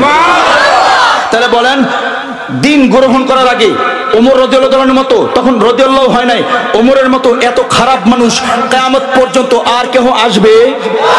দিন গ্রহণ করার পরে ওমর রাদিয়াল্লাহু তাআলার মতো এত স্বর্ণের দামি মানুষ কিয়ামতের আগ পর্যন্ত আর কেউ হবে? তাইলে বলেন, দিন আসছে, বদদিনী কেমনে কতল করছে? কয় বদদিন ছিল, তলোয়ার ছিল নবীর দিকে, দিন ঢুকছে, তলোয়ার ঘুরে গেছে কাফেরের দিকে। কথা কয় না? এবার আমাদের হালত কি? আমাদের হালত কি? এই যে দুই একজন ওঠে জান কো ভাগ্যে জানি এক নম্বর হ্যাঁ, তো এক নম্বরে ধরো কিনলে গিয়া মাহফিল এলে পানি কম খাবেন, কারণ যেই বয়ান ছুটে যায় এটা তো আর ঘুরে ভাবেন না। আল্লাহ আমাদেরকে কবুল করেন। আপনাকেও কষ্ট হয়নি? কষ্ট হলে এক আঙ্গুল জাগাইয়েন, আমি বয়ান ছাইড়ে দেব। আল্লাহ কবুল করেন, আমিন কন। আরো জোরে কন না আমিন। আল্লাহ আল্লাহ আল্লাহ। হে আল্লাহর বান্দারা, কবরের যাত্রীরা, আমার পর্দার মা বোনেরা, ভালো করে বয়ানটা বোঝার চেষ্টা করেন। তাহলে আমার আমল লাগবে কার মতো? আমাদের মতো। ভালো করে বোঝার দরকার। এবার আমার ঘরটা লাগবে সাহাবীদের মতো, আমার ঈমান লাগবে সাহাবীদের মতো, আমার আমল লাগবে সাহাবীদের মতো, আমার মুআমালাত লাগবে সাহাবীদের মতো, আমার মুআশারাত লাগবে সাহাবীদের মতো। কথা কয় না? এটা ফ্যানটা নাইতেছে, সব এদিকে চাই রইছে। ওমা, এটা বুঝি দরকার নাকি? তাহলে আমার দিকে চান। আরে তার মত আমাদের অনেক নামাজির ঘরে, বেনামাজিরটা বাদ দেন, অনেক নামাজির ঘরে গান আছে না নাই? আমি আপনার পায়ে হাত রেখে জিজ্ঞাসা করি, আপনার ঘর কি সাহাবীদের ঘরের সাথে মিলে? তাহলে এই ঘরটা জান্নাতি ঘর না জাহান্নামী ঘর? আচ্ছা বলেন, সাহাবীদের ঘরে টেলিভিশন ছিল? আমাদের অনেকের ঘরে টেলিভিশন আছে না নাই? আমার ঘরটা সাহাবীদের ঘরের সাথে মিলে? তাইলে বলেন, আমার ঘর জান্নাতি ঘর না জাহান্নামী ঘর? সাহাবীরা সুদের কারবারের সঙ্গে জড়াই ছিল। আমরা অনেকে গ্রামীণ ব্যাংক, বেরাক, আশা, ভরসা, নৈরাশা, হতাশা, এই সমস্ত এনজিওর সঙ্গে অনেক নামাজি আছে না নাই? তাইলে বলেন, ওই নামাজি জান্নাতি না জাহান্নামী? হ্যাঁ, ফতোয়া আপনারা দিবেন, আমি দেব না। বয়ান বুঝে নেন। বিসমিল্লাহ। আমি আগেই বলছি, ইমানের ক্যাটালগ সাহাবীদের ইমান, আমলের স্যাম্পল সাহাবীদের আমল। নিজের মন গড়া বানাইলে হবে না, স্যাম্পলের সাথে মিলতে হবে। এবার কোন স্যাম্পলের সাথে আমার আমল মিলে? আস্তে করে না, পায়ে হাত দিলাম, আমার আমল মিলে? সাহাবীদের বিবিরা পর্দা করতো না? করতো না? আমাদের বিবিরা পর্দা করে। তাইলে বলেন, এই বিবিটা জান্নাতি না জাহান্নামী? বলেন, সাহাবীদের সন্তানরা দ্বীনের জন্য কাজ করতো না? কথা কয় না? আমাদের সন্তানরা দ্বীনের জন্য কাজ করে। তাইলে আমার সন্তান জান্নাতি না জাহান্নামী? ঘরও মেলে না, বাড়িও মেলে না, দোকানও মেলে না, ব্যবসাও মেলে না, নামাজও মেলে না, নিজেরও মেলে না, বিবিরও মেলে না। মেলে কোনটা? বুঝে নেন বয়ান, কোনটা মেলে? এই দাড়ি, শুধু এই দাড়ি, এই টুপি, এই পাগড়ি, জুব্বা আর হাতে তাসবিহ। আমি দুই ধরন আগেই দিয়ে গেছি। আছে তো, ইয়ার আছে? বলেন আমাকে। সাহাবীর কোন সন্তান, সাহাবীর কোন সন্তান দ্বীনের বিরুদ্ধে স্লোগান দিছে? আস্তে করে বান ছাড়ি দিন। সাহাবীর কোন সন্তান দ্বীনের বিরুদ্ধে স্লোগান দিছে? আমার সন্তান, আমি নামাজ পড়ি, আমার সন্তান দ্বীনের বিরুদ্ধে স্লোগান দেয়। কথা বলেন না কেন? সাহাবীরা দ্বীনের বিরুদ্ধে স্লোগান দিছে, আমি নামাজ পড়ে কপালে দাগ পড়ছে, দাগ দাগ দাগ। কিন্তু সময় মতো 5 বছর পর যখন ইসলামের পক্ষে আর বিপক্ষে একটা সমর্থন দেওয়ার ব্যবস্থা হয়ে যায়, তখন নামাজি হইয়াও সেই ইসলামের বিপক্ষে স্লোগান দেয়, ইসলামের বিপক্ষে। আমি আপনারে জিজ্ঞাসা করি, আপনার স্থান কই আছে? স্যাম্পল কই আর আমি কই? স্যাম্পলে কি কয় আর আমি কি কই? বোঝার জিনিস বুঝা নেন। সাহাবা আজমাইন দ্বীনের জন্য জীবন দিছেন, রক্ত দিছেন, বিবিরে বিধবা বানাইছেন, ছেলের এতিম বানাইছেন। আর আপনি আমি দ্বীনের বিপক্ষে গিয়া দুনিয়া কামাই করার জন্য সাহাবীর কাছে আসলো, শুধু কালেমা ছেড়ে দাও, বিনিময় তোমাদেরকে টাকা দেব, বাড়ি দেব, গাড়ি দেব, নারী দেব, যা চাও তাই দেব। অফার আসছে কি আসে নাই? সাহাবী কয়, তোমরা কিসের অফার দাও? যেই দুনিয়ার অফার দাও, এই দুনিয়ার তো আগে 3 তালাক দিয়া তারপর দিন গ্রহণ করছি। আল্লাহু আকবার। কত এমন দুনিয়ার তো আগে 3 তালাক দিছি। তোমরা আমাদেরকে সম্পদের লোভ দেখাও, সম্পদরা তো আগে 6 তালাক দিয়া এরপরে আল্লাহর দ্বীনকে দিলের ভিতরে ঢুকাইছি। এজন্য দেখেন না, সাহাবীরা দান করতে করতে এমন অবস্থা হয়ে গেল। এত বড় ধনী এক সাহাবী আবু বকর সিদ্দিক রাদিয়াল্লাহু তাআলা আনহু, উচ্চ বংশের খুব শিক্ষিত ধনী সাহাবী, আল্লাহর রাস্তায় দান করতে করতে এত গরীব হয়ে গেল, গায়ে দেওয়ার মতো কোনো বস্ত্র নাই, সালার চট গায়ে দিয়া ঘোরে। এই বয়ান কি খালি শুনেই যাবেন না আমলও করবেন? আমি বুঝি না অবস্থা কি। আপনি তো টাইলসের মধ্যে ঘুমান, আপনার পাশি প্রতিবেশী না খাইয়া ঘুমায়। কথা কয় না? আপনি তো প্রত্যেকদিন কোরমা পোলাও গোশত দিয়া ভাত খান, আপনার পাশি তো কত অসহায় সন্তান না খাইয়া ক্ষুধার যন্ত্রণায় ছটফট করতেছে। হালাত কি রে বাবা? ঈমান আর আমল লাগবে সাহাবীদের মতো বুঝা না। তাহলে সাহাবীদের ঘরের সাথে কার ঘর মিলে? কয় যেই ঘরের ভিতরে গান নাই, যেই ঘরের মধ্যে সিনেমা নাই। রাগ করিয়েন না, আবারও পায়ে হাত রেখে বলতেছি আমার বাজানরা, যদি সাহাবীদের ঘরের সাথে ঘর না মিলে এই ঘরটা জান্নাতি ঘর বলা যায় না। বাজান, আপনার ঘরের প্রত্যেকটা রুমে আপনি সিনেমার বাক্স লাগান, আমার কোনো অসুবিধা নাই, কারণ আপনার কবরে আপনি যাবেন, আমার কবরে আমি যাব। আমার হিসাব আমি দেব, আপনার হিসাব আপনি দিবেন। আমার হিসাবের জন্য আপনার কাছে জবাবদিহিতা নাই, আপনার হিসাবের জন্য আমার কাছে জবাবদিহিতা নাই। এজন্য বলি বাজান, কবরে যাওয়ার পর 3 প্রশ্নের এক প্রশ্ন হলো মান রব্বুকা, রবকে। ইমানি আমাদের জোরে কোন রবকে? বলো না বাবা, জগতে যারা রবের বিধান মানে না, এই প্রশ্নের জবাব তারা দিতে পারবে নি। সহজ তো একেবারে, এটা সহজ। তাহলে জগতে রবের বিধান মানা দরকার আছে না নাই? 1 নম্বরে মান রব্বুকা, তোমার রবকে। এই জন্যই তো আল্লাহ পাক রব্বুল আলামিন নিজেই বলে, বলো না ক্বালু রব্বুনাল্লাহ, আমাদের রবকে। ইমানি আওয়াজের সমস্বরে আওয়াজ দিয়ে বলেন না রব্বি আল্লাহ। এবার আল্লাহ আবার বুঝায়, রব্বি আল্লাহ যখন বসো সুম্মাস্তাকামু, এই ডাকটা ইস্তেকামাতের সঙ্গে দাও, নড়াচড়া কইরো না, মজবুতের সঙ্গে দাও। হে জগতের মানুষ, আল্লাহরে আল্লাহ কইয়া ডাক দিলেই হবে না, ইস্তেকামাতও লাগবে, ইস্তেকামাতও লাগবে, ইস্তেকামাতও লাগবে। যাও, রবের থেকেই হবে, আর কারো থেকে হবে না। রবি আমাকে হেফাজত করেন ওয়ালা, জগতে আর কেহ না। এই ইস্তেকামাত আমার লাগবে। কথা গায় না। আমাদের ইস্তেকামাত আছে? সাহাবীদের ইস্তেকামাত আর আমার ইস্তেকামাত মিলে? তাহলে নম্বর 1, সাহাবীদের ঈমানের সাথে ঈমান মিলে না। নম্বর 2, সাহাবীদের আমলের সাথে আমার আমল মিলে না। নম্বর 3, সাহাবীদের ঘরের সাথে আমার ঘর মিলে না। নম্বর 4, নামাজের সাহাবীদের ব্যবসার সাথে আমার ব্যবসা মিলে না। নম্বর 5, সাহাবীদের বিবির সাথে আমার বিবি মিলে না। নম্বর 6, সাহাবীদের ছেলে সন্তানের সাথে আমার সন্তান মিলে না। নম্বর 8, সাহাবীদের মুআমালাতের সাথে আমার মুআমালাত মিলে না। এভাবে নাম্বার কইলে তো হাজার হাজার হয়ে যাবে। তাহলে মিলে কোনটা বলেন আমাকে? কি লাগবে জান্নাতে যাইতে? ঈমান। কার মতো? কার মতো? এবার কোন আমার ঈমান সাহাবীদের মতো হইছে? দরকার আছে না নাই? যদি না হয় জান্নাতীরা জাহান্নামী। আবারও পা ধরতেছি, বাবা কষ্ট দুনিয়ায় করলেন, কষ্ট কবরেও করবেন, হাসরেও করবেন, তাহলে কি জিন্দেগি পাইলাম? এই জীবনের কোনো দামই তো নেই। দুনিয়ার সুখ, এটা কি সুখের মধ্যে পড়ে?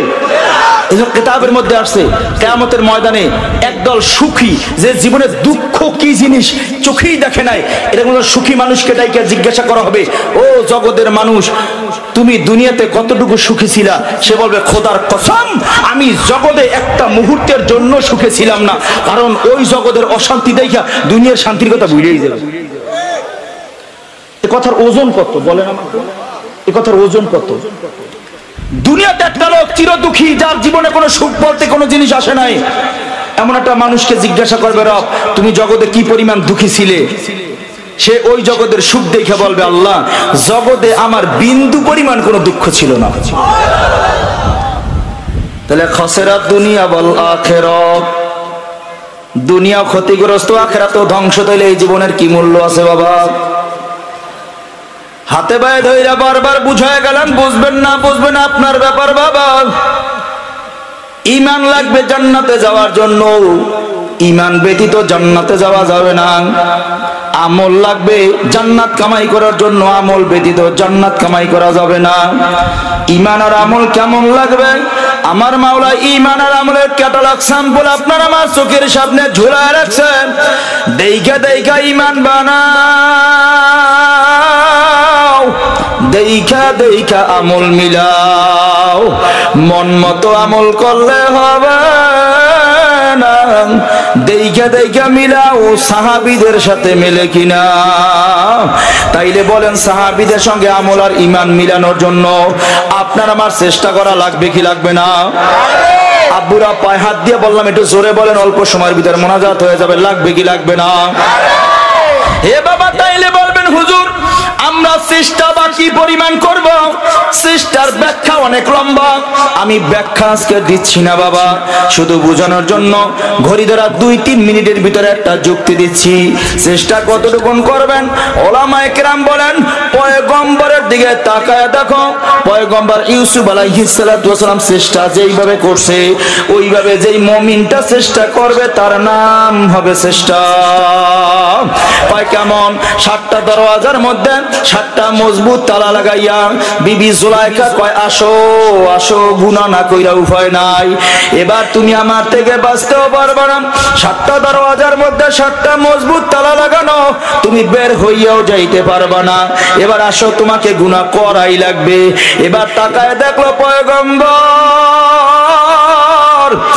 আমি পয়গম্বরের চেষ্টা তো এখনো শেষ হয় নাই, কারণ ওয়াসাইল ফাসাইল তালাশ করে নাই বাবা, যে এখানে তো গুনাহ না কইরা উপায় নাই, কারণ মজবুত তালা লাগাই দিছে, ভেঙে তো বের হইতে পারবো না, না সেটা চিন্তা করে নাই। পয়গম্বর ইউসুফ আলাইহিস সালাম সে চিন্তা করলো আমার চেষ্টা এখনো বাকি আছে। কয় তা কি? কয় আমার চেষ্টা হলো এখান থেকে দৌড় দিয়া দরওয়াজা পর্যন্ত যাওয়া এখনো বাকি আছে, আমার কাজ হলো দৌড়ায়া দরজা পর্যন্ত যাওয়া, আর দরজাগুলা খুলিয়া খুলিয়া বাহিরে বের কইরা দেওয়া আমার আল্লাহর কাজ। ঠিক পয়গম্বর ইউসুফ আলাইহিস সালাতু ওয়াস সালাম তখন আমার আল্লাহর উপর তাওয়াক্কুল করার মতো কইরা যখন জোরে একটা দৌড় মারছে, ইউসুফ আলাইহিস সালাম দৌড় দিয়া ওই যে সুম্মাস্তাকামু, ভালো কইরা বুঝা নেন ইস্তিকামাত কাকে বলে, যে দৌড় দিয়া যদি দরজার কাছে আমি যাইতেই পারি, আমার মাওলা আমার দরজা খুইলা বের করে দিবে। দিছে দরজার কাছে যাইতে দেরি, আমার আল্লাহ মজবুত দরজাগুলো খুলিয়া খুলিয়া পয়গম্বর ইউসুফের বের করতে দেরি করে না। যাই হোক, এটা লম্বা ঘটনা আপনারা জানেন। এরপর আজ যে মিশরের সামনে ধরা খাই গেছে, পিছন থেকে বিবি জুলাইখা থাবা দিয়ে ধরছে, এরপর জেনার অপবাদ দিছিল, মনে নাই ঘটনা? এরপর একটা মায়ের কোলে শিশুর থেকে আল্লাহ পাক রব্বুল আলামিন জবান খোলাই, লম্বা ঘটনা, তাফসীরের কাহিনী তো, আমি ওদিকে আজকে আর যাচ্ছি না, আমি আমার মূলটা বুঝাইতে চাইছি। আমি চেষ্টা করুম, চেষ্টা কতটুক? ওই চেষ্টা হবে পয়গম্বর ইউসুফ আলাইহিস সালামের মতো, এইরকম না বইয়ে বইয়ে চেষ্টা, এমন না, চেষ্টা করার মতো করবে, কথা কয় না। বারবার এই সুম্মাস্তাকামুর তাফসীর অনেক লম্বা, আমি ওদিকেও হাত দিচ্ছি না, আল্লাহ আমাদের এর মধ্যেই বুঝ দান করেন, আমিন গণ। সর্বশেষ আপনাদেরকে একটা নসিহত বুঝাইতেছি, কষ্ট হয় আপনাদের? আর 10-15 মিনিট করি, কষ্ট হবে না তো? আল্লাহ আল্লাহ আল্লাহ। এবার সুম্মাস্তাকামু আর ঈমানের সংজ্ঞা দিয়া ভালো একটা যুক্তি বুঝাইতেছি, বুঝা নেন। নবী আরবি সাল্লাল্লাহু আলাইহি ওয়াসাল্লাম আনসার এবং মুহাজিরদের মধ্যে ভ্রাতৃত্ব বন্ধনে আবদ্ধ করতেছে, খেয়াল করেন। যারা মক্কা থেকে হিজরত করে মদিনায় গেছে তারা মুহাজির, যারা মদিনার তারা হলো আনসার। কিন্তু মুহাজির যারা, তাদের খাওয়ার কোনো ব্যবস্থা নাই, শোয়ার কোনো ব্যবস্থা নাই, থাকার কোনো বাসস্থান নাই, এজন্য নবী আনসার এবং মুহাজিরদের মধ্যে ভ্রাতৃত্ব বন্ধনে আবদ্ধ করতেছে। একজন আনসার একজন মুহাজির, যাও তোমার ভাইরে লয়ে যাও, তুমি উমুকের ভাই, তুমি উমুকের ভাই, তুমি উমুকের ভাই। হে আল্লাহর বান্দারা, কবরের যাত্রীরা একজন একজনের সঙ্গে ভ্রাতৃত্ব বন্ধনে আবদ্ধ করতেছে। সালাবা রাদিয়াল্লাহু তাআলা আনহু এবং সাঈদ রাদিয়াল্লাহু তাআলা আনহু দুইজনের সঙ্গে নবী ভ্রাতৃত্ব বন্ধনে আবদ্ধ করলো। সালাবা রাদিয়াল্লাহু তাআলা আনহু মুহাজির, সাঈদ রাদিয়াল্লাহু তাআলা আনহু ছিল আনসার। একজন একজনের সঙ্গে হাতে উঠাই দিয়া নবী কয়, যাও তোমরা একজন একজনের ভাই। বলেন আপন ভাই, চাচাতো ভাই, আপন ভাই, চাচাতো ভাই, ফুফাতো ভাই, পাতানো ভাই। নবী বলছে তুমি উমুকের ভাই। এক মুহূর্তে আগেও যারে চিনত না, নবী বলার কারণে সে বর্তমানে ভাই হয়ে গেছে, কথা কয় না?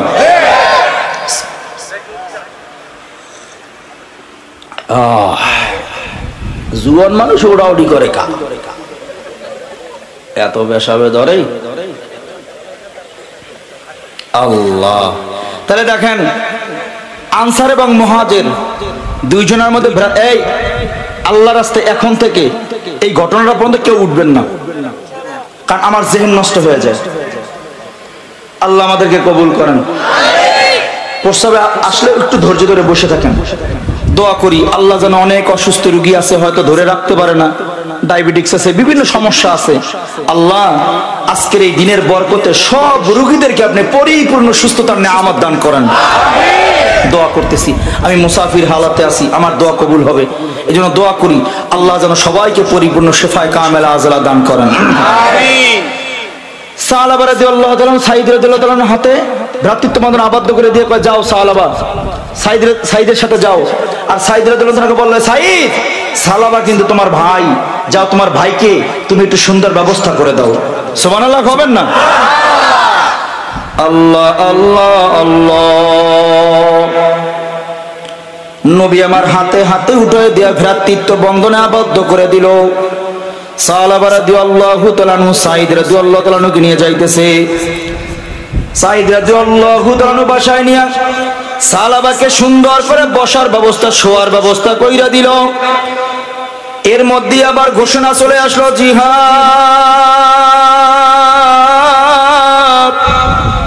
নবী আমার ডাক দিল, তবুকের যুদ্ধে যেতে হবে, সাহাবীরা যুদ্ধের পোশাক পরিধান করো, সবাইকে তবুকের যুদ্ধের দিকে রওনা করা লাগবে। সবাই যুদ্ধের পোশাক পরিধান করতেছে। সাঈদ রাদিয়াল্লাহু তাআলা আনহু যুদ্ধের পোশাক পরতেছে, সাহাবা রাদিয়াল্লাহু তাআলা আনহু যুদ্ধের পোশাক পরতেছে। ভালো কইরা বুঝা নাও রে বাজান, আপন ভাই না, চাচাতো বা ফুফাতো ভাইও না। কিছুক্ষণ আগে নবী আমার বলছে তুমি ভাই, এই ভাইয়ের জন্য কি পরিমাণ দরদ। সাহাবা রাদিয়াল্লাহু তাআলা আনহু যখন জিহাদের পোশাক পরিধান করতেছেন, সাঈদ রাদিয়াল্লাহু তাআলা আনহু গিয়া সাহাবারে ধইরা কয়, সাহাবা সবাই জিহাদের পোশাক পরলো, তুই পরিস না রে ভাই। আমার নবী না বলছে তুই আমার ভাই। আমার কলিজার ভিতরে বড় ব্যথা রে ভাই। জিহাদের ময়দানে আমি সাঈদ যদি শাহাদাত বরণ করি আমার কোনো কষ্ট লাগবে না, কিন্তু জিহাদের ময়দানে যদি তোমার গায়ে একটা পিঁপড়ার আঁচড় লেগে যায় আমি সাঈদ কিন্তু সহ্য করতে পারবো না। বাইরে আপন ভাইও না, চাচাতো বা ফুফাতো ভাইও না। নবী বলছে তোমরা একজন আর একজনের ভাই, এই ভাইয়ের জন্য কি দরদ। আর আমরা অনেকে আছি আপন ভাইয়ের সঙ্গে কত বেয়াদবি করি, কথা পর্যন্ত বলি না। অনেকে আপন ভাই আর এক ভাইয়ের বিরুদ্ধে মামলা মকদ্দমা পর্যন্ত দেয়।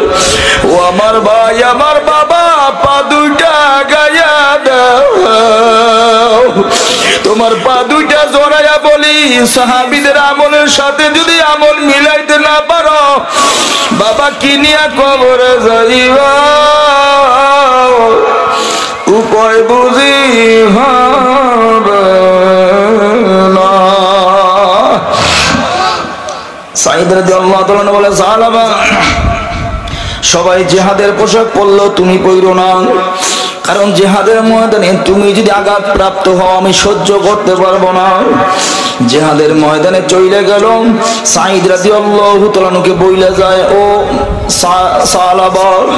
সাহাবাকে বলতেছে, সাহাবারে আমি যদি জিহাদের ময়দানে শাহাদাত বরণ করি আমার সন্তানগুলোরে তুমি দ্বীনের উপরে চালাইও, আমার পরিবার পরিজনের দিকে খেয়াল রাখো, সংসার দেখভাল কইরো। ভাই ও ভাই, ভাই রে, ভাইয়ের জন্য ভাইয়ের মহব্বত কেমন হওয়া দরকার বুঝা নাও। আল্লাহু আল্লাহ। সাহাবা রাদিয়াল্লাহু তাআলা থেকে গেল, সাঈদ রাদিয়াল্লাহু তাআলা তবুকের যুদ্ধে চলে গেল। এদিকে সাহাবা রাদিয়াল্লাহু তাআলা জংলা থেকে লাকড়ি কাইটা মাথায় বহন করে নিয়ে আয়, মটকি ভর্তি পানি নিয়ে এরপরে বাড়ির দিকে নিয়ে আয়। সংসারের সব কাজকর্মগুলো সাহাবা রাদিয়াল্লাহু তাআলা করতেছে। হঠাৎ করে শয়তান ধোঁকা দিয়া ফেলাইলো, ওরে সাহাবা এই পর্দার আড়ালে কি আছে তুমি তো একদিন দেখলেও না। কিতাবের মধ্যে আসছে সাঈদ রাদিয়াল্লাহু তাআলা আনহুর বিবি বড় দেখতে সুন্দরী, সুচিরি, রূপসী, রূপবতী, দেখতে বড় আকর্ষণীয় ছিল। শয়তান ধোঁকা দিয়া কয় সাহাবা পর্দাকে আলোকপাত করে দেখলি না পর্দার ভিতরে কি আছে। হঠাৎ করে শয়তানের ধোঁকায় পইরা পর্দাকে যখন আলোকপাত করলো, নিজেকে আর স্থির রাখতে পারে নাই। ভিতরে সাঈদ রাদিয়াল্লাহু তাআলা বিবিরে দেখে আর কন্ট্রোল করতে পারে নাই। পিছন দিক থেকে গিয়ে যখন সাঈদ রাদিয়াল্লাহু তাআলা বিবিকে স্পর্শ করলো, সাঈদের বিবি তাকায় ডাকে সাহাবা পিছনে দাঁড়ানো। সাঈদ রাদিয়াল্লাহু তাআলা বিবি ডাক দিয়ে কয় সাহাবা আমার মালিক সম্পর্কে তোমার কি ধারণা? জগতে কেউ দেখে না, আমার মালিক কিন্তু তাকায় রয়েছে। আল্লাহু আকবার। হে সাহাবা কেউ দেখে না, আমার মাওলা তো দেখে। একজন মুমিনের হালাত কেমন হবে?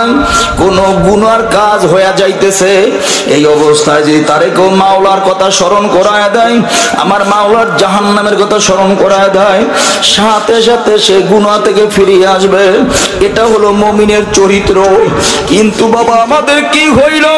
জুমার দিন খতিব সাহেব এত বয়ান করে, এলাকায় এলাকায় এত ওয়াজ মাহফিল হয়, হাতে পায়ে ধইরা কত আলেমরা বুঝায়, তারপরও ফেরে না।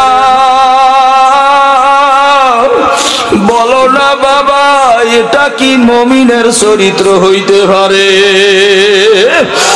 যখনই আল্লাহর কথা স্মরণ করায় দিল, সাহাবা রাদিয়াল্লাহু তাআলা নূর হুশ ফিরিয়ে আসলো। সে জোরে একটা আহ বলে চিৎকার মারিয়া পর্দার থেকে বাহির হয়ে গেল। বাইরে বের হইয়া আসমানের দিকে তাকায়া জোরে জোরে জাহান্নাম জাহান্নাম বলে চিল্লাইতেছে। হায় জাহান্নাম, ও সাহাবা কি কাজ করলি? তুই তো জাহান্নামের আসামি হয়ে গেলি, অপরাধ হয়ে গেছে। কি পরিমাণ ভয়! আর বাবা আপনার আমার অপরাধের কোনো শেষ নাই, তারপরও দিলের মধ্যে কোনো ভয় হয় না। চিল্লাইতে চিল্লাইতে জংলার দিকে চলে গেল। কিতাবের মধ্যে আসে 3 দিন পার হয়ে যায়, 3 রাত চলে যায়। সাহাবা রাত্রে ঘুমায় না, দিনে গোসল করে না, খানা পর্যন্ত নাই, বাড়িতে যায় না, খানা খায় না, গোসল করে না, রাতে ঘুমায় না, শুধু ভয় আর কাঁদে আর কয় জাহান্নাম। ও সাহাবা মাওলাই যদি তোরে মাফ না করে এই জাহান্নামের আযাব কেমনে সহ্য করবি? আল্লাহ আল্লাহ। তবুকের যুদ্ধ শেষ হয়ে গেল, সবাই আইসা মসজিদে নববীতে বসে রইল। যার যার ভাই আইসা গায়েল হয়ে যায়, সাহাবারা কিন্তু আসে না। সাঈদ রাদিয়াল্লাহু তাআলা আনহু অপেক্ষা কইরা রওনা করলো বাড়ির দিকে। বিবিরে গিয়ে জিজ্ঞাসা করে, বিবি সবার ভাই তো সবার ভাইকে আগায় আনার জন্য গেল, কই আমার ভাই তো আগায় আনতে গেল না। সাহাবা রাদিয়াল্লাহু তাআলার কথা শুনে সাঈদ রাদিয়াল্লাহু তাআলা বিবি বলে, স্বামী গো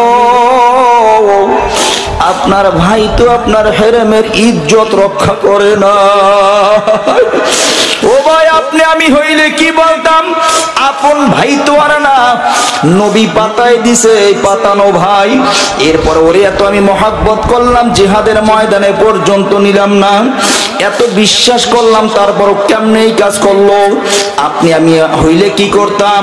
যে বটি দাও, রান্দা দাও, ওরে কাইটে দুই ভাগ করে ফেলাবো, ওরে মারিয়েই ফেলাবো।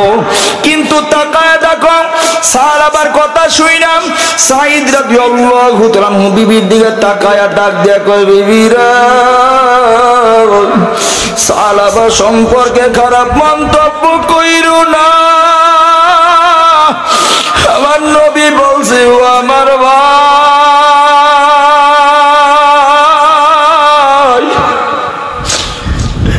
নবী বলছে আমার ভাই, আমার ভাইয়ের বিরুদ্ধে কোনো খারাপ মন্তব্য কইরো না। ভাইরে, এত বড় অপরাধ হওয়ার পরেও ভাইয়ের জন্য ভাইয়ের কি দরদ। আমরা অনেকেই আছি বিবির কথা মতো ভাইয়ের সঙ্গে ঝগড়া বাঁধাই, মা বাবার সঙ্গে ঝগড়া করি, বিবির কথা মতো ভাইয়ের সঙ্গে মারামারিতে লিপ্ত হই। ও ভাই, এমন মানুষ আছে না নাই? কেমনে বুঝাই, কিভাবে বুঝাই? পা গাইয়া দাও, তোমার পা জড়াইয়া বুঝাই। আল্লাহু আল্লাহ। বিবিকে জিজ্ঞাসা করে, বিবি বলো না আমার ভাই কোথায়? কয় দেখছি চিল্লাইতে চিল্লাইতে ওই জঙ্গলার দিকে চলে গেছে। সাহাবার খোঁজে সাঈদ রাদিয়াল্লাহু তাআলা বের হয়ে গেল, বের হইয়া জঙ্গলার মধ্যে ঢুকলো, ঢুকিয়া দেখে সাহাবা জঙ্গলার লতা পাতারে জড়াইয়া আসমানের দিকে তাকাইয়া জোরে জোরে চিল্লায় কয়, জাহান্নাম জাহান্নাম জাহান্নাম। কি পরিমাণ জাহান্নামের জন্য বুঝানো না। পিছন দিক থেকে গিয়া সাঈদ রাদিয়াল্লাহু তাআলা ডাক দিয়া কয়, ভাই সাহাবা, আমি তোমাকে নেওয়ার জন্য আসছি। সাঈদ রাদিয়াল্লাহু তাআলার দিকে চেহারা ঘুরাইয়া সাহাবা কয়, ভাই সাঈদ, তুমি কি জানো না সাহাবা তো জাহান্নামের কয়েদি হয়ে গেছেন, আমি বাড়িতে যাব না।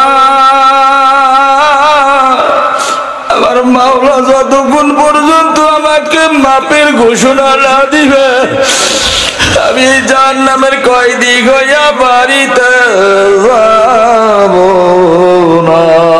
রে আমার মাওলা রে,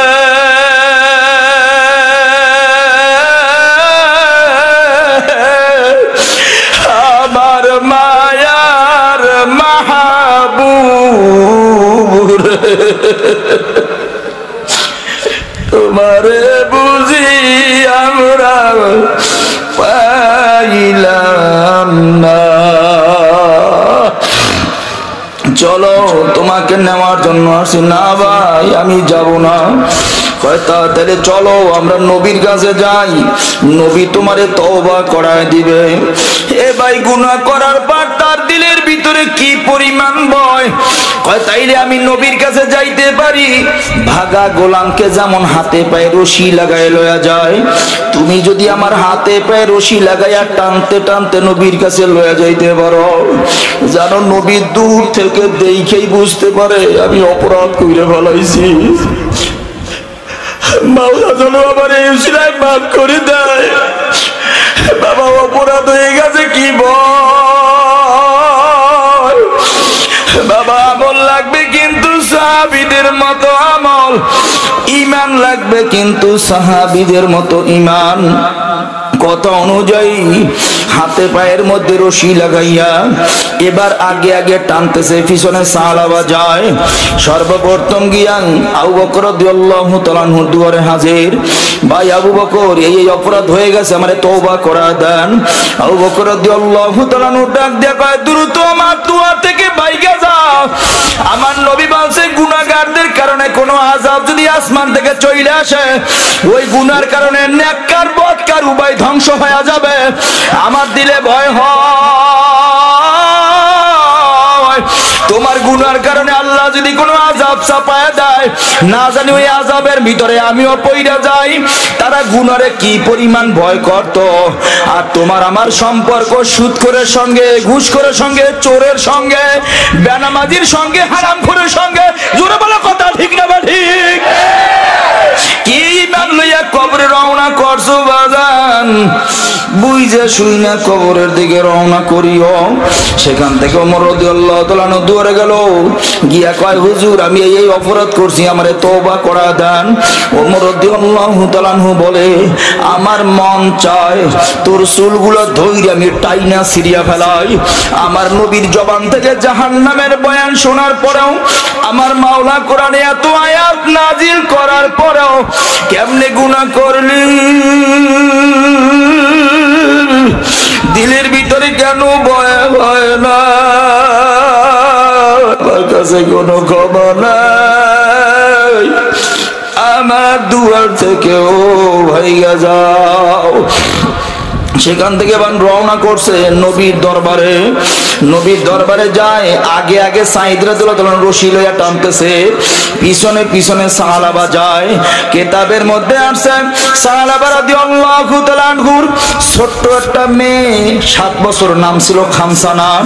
খামসানা তাকায় দেখে বাবার হাতে পায়ে রশি লাগানো। দৌড়ে গেছে, আমার বাবার হাতে পায়ে রশি কেন লাগাইছো? কয় তোমার বাবা অপরাধ করছে, নবীর কাছে লইয়া যাই তওবা করানোর জন্য। বলতে দেরি, খামসানা গিয়া দৌড়ায়া সাহাবার ওই রশিটা সাঈদের হাত থেকে টান দিয়া ধইরা, এবার মেয়ে আগে আগে রশি লইয়া টানে। আর বাবার দিকে তাকায় কয় আব্বু নবীর দরবারে চলো, গুনাহ নিয়া কবরে যাওয়া চলবে না। অতটুকু মেয়ের মধ্যে গুনার কি ভয়? তোমার আমার মেয়ের বয়স 25-30 বছর, গুনাহ বুঝে না। ছেলেটার বয়স 25 বছর, ওর নামাজ চেনে না রে বাবা। কারে বুঝাই, কিভাবে বুঝাই, কেমনে বুঝাইলে বুঝবা? ঈমান আর আমল লাগবে কিন্তু সাহাবীদের মতো বাবা। এবার আগে আগে ওই ছোট্ট মেয়ে রশি লইয়া টানতেছে, পিছনে পিছনে সাহাবা যায়। আসমানের দিকে তাকাইয়া চোখের বাড়ি চাইরা কান্দের গাবালি,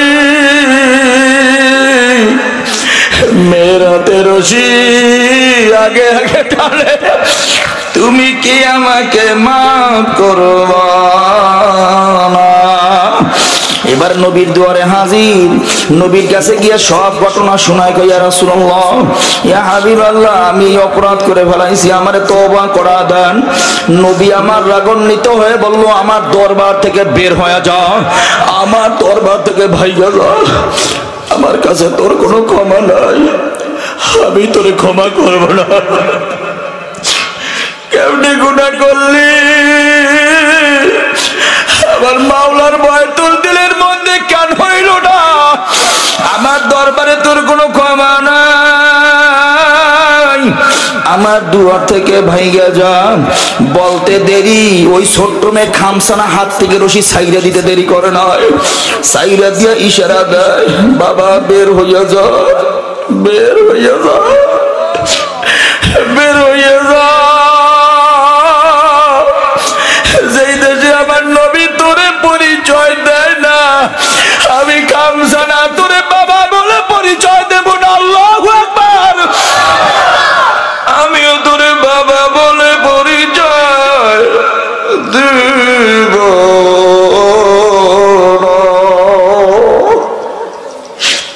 বের হইয়া যা।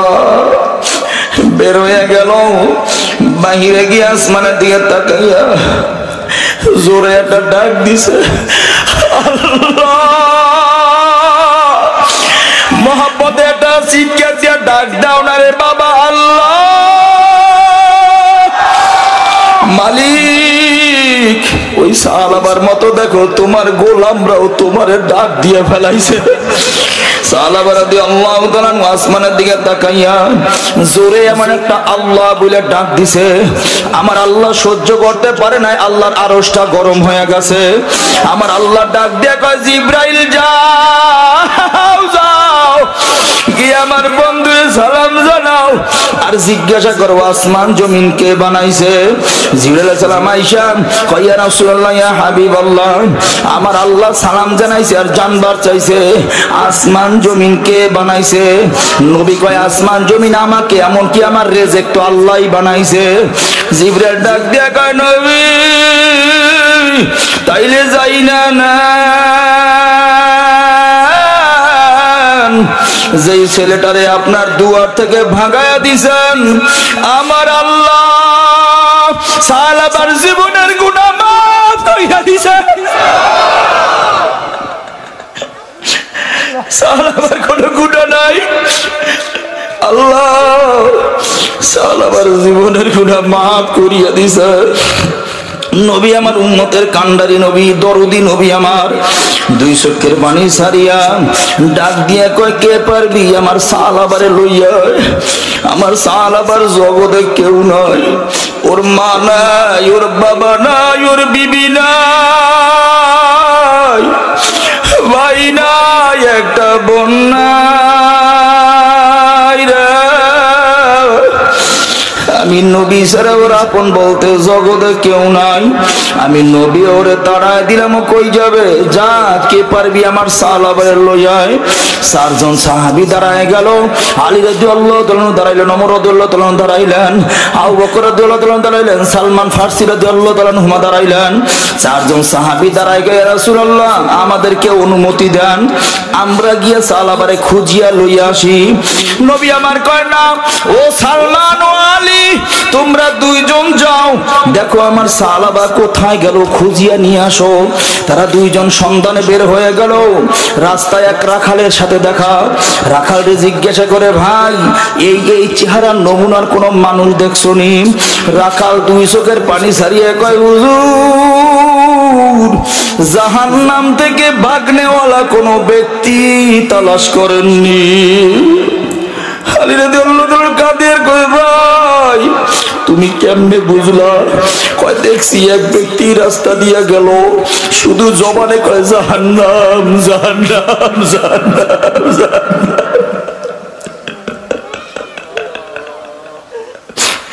জাহান্নাম জাহান্নাম জাহান্নাম। হে বাবা, দুনিয়ার আগুনে ভয় পাও কেন? জাহান্নামের ভয় তোমার দিলের মধ্যে নাই। দুনিয়ার আযাবের ভয় পাও কেন? মাওলার কবরের আযাবের ভয় তোমার দিলে নাই। দুনিয়ার জেলখানারে ভয় পাও, মাওলার জেলখানা জাহান্নামের ভয় তোমার দিলে কেন নাই? জাহান্নাম থেকে ভাগনেওয়ালা কোনো ব্যক্তি খোঁজেন। হ্যাঁ, দেখছি ব্যক্তি চিল্লাইতে চিল্লাইতে এই রাস্তা দিয়ে ওই জঙ্গলার দিকে চলে গেছে। অপেক্ষা করেন, ব্যক্তি প্রতিদিন সন্ধ্যা হয়ে গেলে এই গাছের গোড়ায় আইসা ব্যক্তি আসমানের দিকে তাকাইয়া সারা রাত শুধু জাহান্নাম জাহান্নাম বলে কাঁদে। রাত্র পার হইয়া যায়, ব্যক্তি ঘুমায় না। বাবা, অপরাধ হওয়ার পর কি পরিমাণ ভয় ছিল, আর আপনার আমার কি হালাত, কত অপরাধ হয়ে গেল, কোনো ভয় নাই, তওবা করার কোনো খেয়ালও নাই। সন্ধ্যা হয়ে গেল, বেলায় গড়ায় যায়, হঠাৎ করে তাকায় দেখে সাহাবা জংলা থেকে জাহান্নাম জাহান্নাম জাহান্নাম বলে চিল্লায় চিল্লায় বের হইতেছে। সামনে অগ্রসর হইয়া কদম বাড়াইয়া আলী রাদিয়াল্লাহু তাআলা সালাম দিয়ে কয়, সাহাবা চলো, আমার নবী তোমাকে নিতে পাঠাইছে। সাহাবা রাদিয়াল্লাহু তাআলা নবীর কথা শোনার সাথে সাথে ডাক দিয়ে কয়, ভাইরা আগে বলো আমার নবী কেমন আছে? আল্লাহ, নবী ভালো আছে, চলো, নবী তোমার অপেক্ষায় আছে, ইন্তজারের অপেক্ষা করতে। যাও চলো, নবী তোমাকে নেওয়ার জন্য পাঠাইছে। রওনা করলো। যাইতে যাইতে গিয়া দেখে নামাজ শুরু হয়ে গেছে। নবী আমার নামাজের মসনদে দাঁড়াইয়া, ইমামতির মসনদে দাঁড়াইয়া ইমামতি করতেছে, পিছনে ইকামত চলতেছে। ওনারাও তিনজন পিছনে গিয়া দাঁড়ায় গেল। নবী আমার ইমামতির মসনদে গিয়া ইমামত করতেছেন, কিরাত শুরু করছে, আলহাকুমুত তাকাসুর।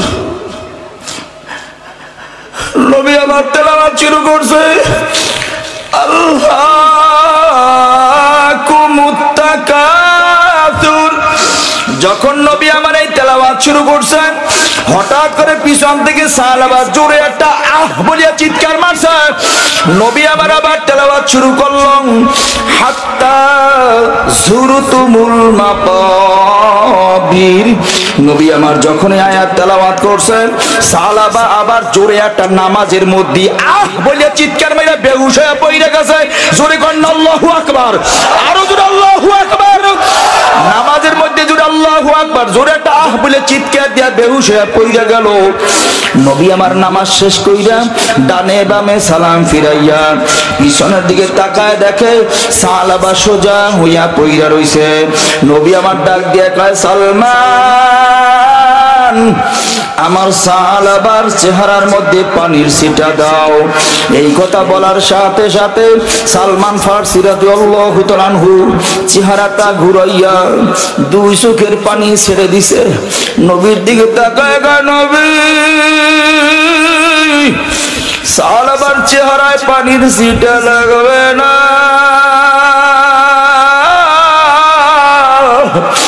আপনার সাহাবা দুনিয়ায় না। নবী নামাজের মধ্যে চিৎকার দিয়া জাহান্নামের ভয়ে কলিজা ভাইটা জগৎ থেকে চলে গেছে।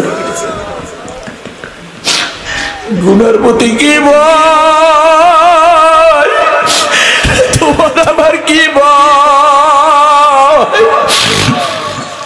নবী আমার ডাক দেখা, আলী, সাহাবার চেহারাটা কাপড় দিয়ে ঢাইকা দাও। চেহারাটা কাপড় দিয়ে ঢাইকা দেওয়া হইল। ওদিকে তার ছোট্ট মেয়ে খামসানা শুনছে, নবী আমার আব্বুরে মাফ করে দিছে, নবী আমার আব্বুকে ফিরায় আনছে। এই কথা শুনে ছোট্ট মেয়ে খামসানা দৌড়ে আসছে, নবী বলেন আমার আব্বু নাকি ফিরিয়ে আসছে, আমার আব্বু কই? নবী আমার ডান দিকে চেহারা ঘুরাইছে, ডান দিকে দাঁড়াইছে, নবী বলেন না আমার আব্বু কই? নবী আমার বাম দিকে চেহারা ঘুরাইল, বাম দিকে গিয়ে আঙ্গুলটা নেয়ার কয়, নবী বলেন না। ও নবী, আমার আব্বু নাকি ফিরে আসে, আমার আব্বু কই? নবী আমার ডাক দিয়ে গালি, খামসানারে ওর বাবার কাছে নিয়ে যাও। নববীর মধ্যে যখন খামসানারে ঢুকাইল, দেখে তার বাবা সোজা হইয়া ফইরা রইছে, চেহারাটা ঢাকা। ছোট্ট খামসানার বুঝতে বাকি নাই, আমি এতিম, আমার বাবা নাই, আমার বাবা জগৎ ছাইরা চইলা গেছে। ছোট্ট মেয়ে গিয়া বাবার মাথার কাছে বইসা চেহারার কাপড়টা সরাইয়া কপালের মধ্যে চুম্বন দিয়া মাথাটাকে বুকের সঙ্গে জড়াইয়া ফোপায় ফোপায় কাঁদে আর কয়, আব্বু তুই কি জানো না জগতে আমার একটা ভাই নাই? বাবা তুই কি জানো না জগতে আমার একটা বোন নাই? বাবা তুই কি জানো না আমার মা নাই? ও বাবা জগতে আমার মা নাই, তুই জগতে ছিলি বড় আপন। তোর চেহারার দিকে তাকাইয়া মা তালাশ করতাম, বাবা তালাশ করতাম, আজকে তুই আমার ছাইরে চইলে গেলি। ও বাবা আমি কার দিকে তাকাইয়া বাঁচবো? বিনায়া বিনায়া যখন ফোপায়ে ফোপায়ে কাঁদতেছিল, রহমাতাল লিল আলামিন দয়ার নবী আমার বরকতি হাত দুইটা বাড়ায় দিছে, বাড়ায় কয়, খামসানা কাইদো না রে, ও খামসা খামজানা তুমি কি চাও আমি নবী তোমার বাবা হব, আমার মেয়ে ফাতেমা তোমার বোন হবে। আল্লাহু আকবার কোন না? এ খামজানা তুই কি চাও আমি নবী তোমার বাবা হই, আমার মেয়ে ফাতেমা তোমার বোন হবে। অতটুকু মেয়ের মধ্যে নবীর প্রতি কি দরদ, নবীর প্রতি কি প্রেম ভালোবাসা, বলতে দেরি বাবার লাশটা কোল থেকে সরাইয়া ওখান থেকে জোরে একটা দৌড় দিয়া আমার নবীর গিয়া জড়াইয়া ধরছে। নবী জগতে আমার মা নাই, বাবা নাই, ভাই নাই, বোন নাই, এই বলে কোনো দুঃখ নাই, কারণ আমি আপনার মতো বাবা ফাতেমার মতো বোন পায়া গেলাম। নারায়ে তাকবীর। কতটুকু মেয়ের ভিতরে যদি নবীর প্রতি এই প্রেম ভালোবাসা থাইকাই থাকে, হে জগতের মানুষ, আজকের বাংলার জমিনে আমার নবীর বিরুদ্ধে যারা কথা বলবে, আমার নবীরা যারা নবী বলে মানবে না, এবং কাদিয়ানীরা যদি আবার ইস্তেমা করতে চায়, জীবনের তাজা রক্ত ঢেলে দেওয়া হইলেও কে কে প্রতিহত করবো। নারায়ে তাকবীর। তৈরি আছি তো ইনশাআল্লাহ? তৈরি আছি তো ইনশাআল্লাহ? নবীর তো আর পাবো না, এমন দুই হাত ছানি দিয়া ডাকবে এমন নবী তো আর পাবো না, কিন্তু আমাদের ভিতরে নাইবে নবী আছে না নাই? পীর সাহেব চরমোনাই, আমাদের আমিরুল মুজাহিদিন পীর সাহেব চরমোনাই যদি আবার ডাক দেয়, আবার যদি ডাক দেয় নবীর ইজ্জত রক্ষা করার জন্য, নবীর সম্মান রক্ষা করার জন্য, নবীর প্রেম জাহির করার জন্য, প্রয়োজনে সন্তানকে এতিম বানাবো, বিবিকে বিধবা বানাবো, জীবনের তাজা রক্ত জমিনে ঢেলে দেবো। কে কে তৈরি আছো? আল্লাহু আকবার, আল্লাহু আকবার। তৈরি তো ইনশাআল্লাহ? তৈরি তো ইনশাআল্লাহ?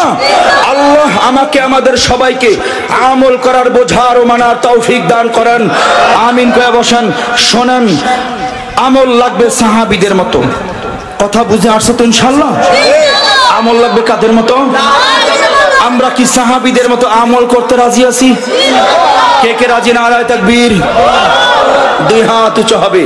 নারায়ে তাকবীর। আরো জোরে আল্লাহু আকবার। হাত নামান।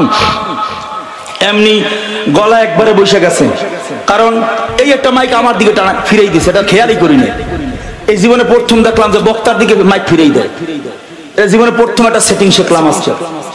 একটা বয়ানকে সাজাইয়া বলতে যে কত কষ্ট, আমার 10টা বয়ানের কষ্ট হইছে একটা বয়ানে। এই জীবনে প্রথম দেখলাম যে বক্তার দিকে মাইক দেয়, তার মানে গলার 14টা বাজাই ছাড়ছে আমার। আগামীকালকের মাহফিলে বয়ান করমু ঘোড়ার ডিমে শেষ। নাইলে সামনে আরো অনেক কথা ছিল, আমি কথাকে গুছাইয়া সংক্ষেপ করছি। এই যে মাইকে আমার মারিয়ে এলাই আজকে দেখছেন এই অবস্থায় আমার দিকে একটা মাইক ঘুরাই দিয়েছে। বয়ানই তো শেষ, আর কি ঘুরাই দিবে এখন? আল্লাহ আমাদেরকে কবুল করেন। আমিন কন। আরো জোরে। দেখছেন এই সাউন্ড কত সুন্দর হয়েছে? আরো জোরে কন না আমিন। একটা ক্যাশ ক্যাশ ক্যাশ ক্যাশ করতে করতে পুরো মাথা ধরে গেছে আমার। যাই হোক, এলো মেলো অগুছালো আমি ছোট মানুষ, ভাঙাচুরা কিছু কথা বলেছি। যতটুকু বুঝাইতে চাইছি, আমার আমল লাগবে কার মতো? জোরে কন। আমার ঈমান লাগবে কার মতো? তাহলে সাহাবীরা যে আমলগুলো করছে, এই আমলগুলো আমার জিন্দেগিতে করা দরকার আছে না নাই? রাজি তো আমরা ইনশাআল্লাহ? ভাইয়ের সঙ্গে দ্বন্দ্ব রাখবো, তাই না? কথা কন না কেন? ভাইয়ের ভুল ত্রুটি ধইরা বসে থাকবো, তাই না? মনে রাখতে হবে, সাহাবার ইতিহাসটা বলার মূল উদ্দেশ্য হলো, আমরা অনেকেই আছি আপন ভাইয়ের সাথে কথা কই না, অথচ হরিবদরলে নাস্তা খাই। আপনাকে বলাতে নাই। আরো জোরে কন। যদি থাইকেই থাকে, মরার পর ঈমান জাহের করার জন্য, ঈমান আর আমলের মাপকাঠি বোঝার জন্য, সাহাবীদের ঈমান আর আমলের মাপকাঠির সাথে যদি আমারটা মিলানো হয়, তাইলে বলেন আমার জান্নাতে যেতে হলে ওই মাপকাঠি মানা লাগবে কি লাগবে না? আস্তে কন কান। আরো জোরে বলেন না। যদি লাগেই তাইলে বলেন আমার ঘরটা সাহাবীদের সাথে মিলাবো। কে পক্ষে কে বিপক্ষে, কে আমাকে ভালো বলে কে আমাকে খারাপ বলে, এইটা আমার দেখার দরকার নাই। আমার আল্লাহ, আমার নবী আমাকে ভালো বলে কিনা। কথা বল না কেন? তাহলে আমাদের ঘরে গান চলবে, আমাদের ঘরে সিনেমা চলবে। কথা কয় না? সাহাবীদের ঘরে ছিল, সাহাবীদের ঘরে ছিল? তাহলে কোন মুমিন দাবি করবে ইয়া আইয়ুহাল্লাযীনা আমানু, কথা কয় না? আগে ঈমান, আগে কি ঈমান আছে বুঝবো কেমনে? যত বদদিনী আছে, যত খারাপই আছে, এগুলো সব আমার থেকে দূর হয়ে যাবে। তাইলে বুঝতে হবে আমার মধ্যে ঈমান আছে, কথা কয় না? জবানে স্বীকার করা, দিলে বিশ্বাস করা, আমলে পরিণত করা। তাইলে আপনি আপনাদের কাছে প্রশ্ন করি, ঈমানি আওয়াজে জবাব দিবেন, গান শোনা ভালো না খারাপ? কেমন খারাপ? ওলামায়ে কেরাম বলেন কবিরা গুনাহ, এক কবিরা গুনার জন্য ৭,০০০ বছর জাহান্নাম। তাহলে এত বড় একটা খারাপ জিনিস, এই কোন মুমিন এটাকে ধরবে না ছাড়বে? ধরবে না ছাড়বে? আমরা ধরবো না ছাড়বো? এলাকার নাম কি? চরসময়া। এই চরসময়া এলাকার মধ্যে কোন ঘরে গানের আওয়াজ চলবে? চলবে? যদি না চলে ওই ঘরটা সাহাবীদের মতো ঘর, ওই ঘরটা জান্নাতি ঘর। আমার বয়ানের পরেও যদি কারো ঘরে, দোকানে, বাড়িতে, কোনো না কোনো অনুষ্ঠানে বা মোবাইলের মধ্যে আবার গানের আওয়াজ পাওয়া যায়, তাহলে বুঝতে হবে এটা জান্নাতি মানুষ হইতে পারে না। আমরা কোন মানুষ হব? জোরে বলেন, কোন মানুষ? জান্নাতি মানুষ হওয়ার জন্য জান্নাতীদের কাজ, কথা ঠিক না? তাহলে মিলবে সাহাবীদের সাথে। আমাদের কারো ঘরে, কারো বাড়িতে, দোকানে, অনুষ্ঠানে, মোবাইলে গান বাদ্য চলবে? চলবে? গানের পক্ষে থাকবো না, গান বাজাবো না, ঘরে, দোকানে, বাড়িতে, মোবাইলে, অনুষ্ঠানে গান রাখবো না। কে কে রাজি? নারায়ে তাকবীর।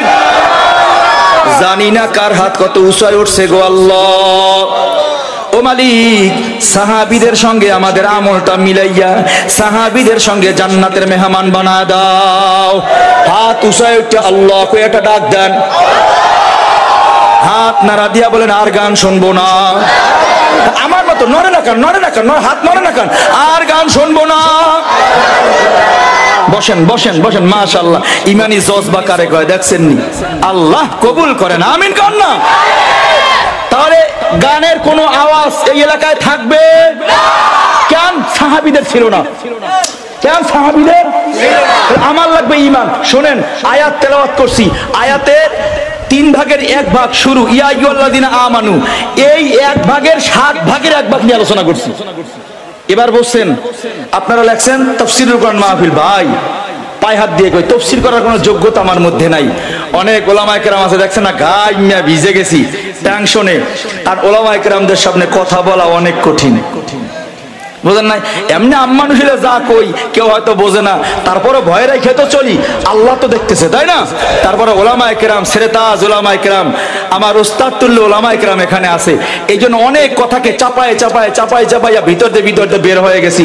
তবে যে আয়াত তেলাওয়াত করছি, আয়াতের 3 অংশ, ইয়া আইয়ুহাল্লাযীনা আমানু উদখুলু ফিস সিলমি কাফা ওয়ালা তাত্তাবিউ খুতুওয়াতিশ শাইতান ইন্নাহু লাকুম আদুউম মুবিন। 3টা অংশের প্রথম অংশ ইয়া আইয়ুহাল্লাযীনা আমানু, এই আমানুর আবার 7টা ভাগ, 7 ভাগের 1 ভাগ নিয়ে আলোচনা করছি।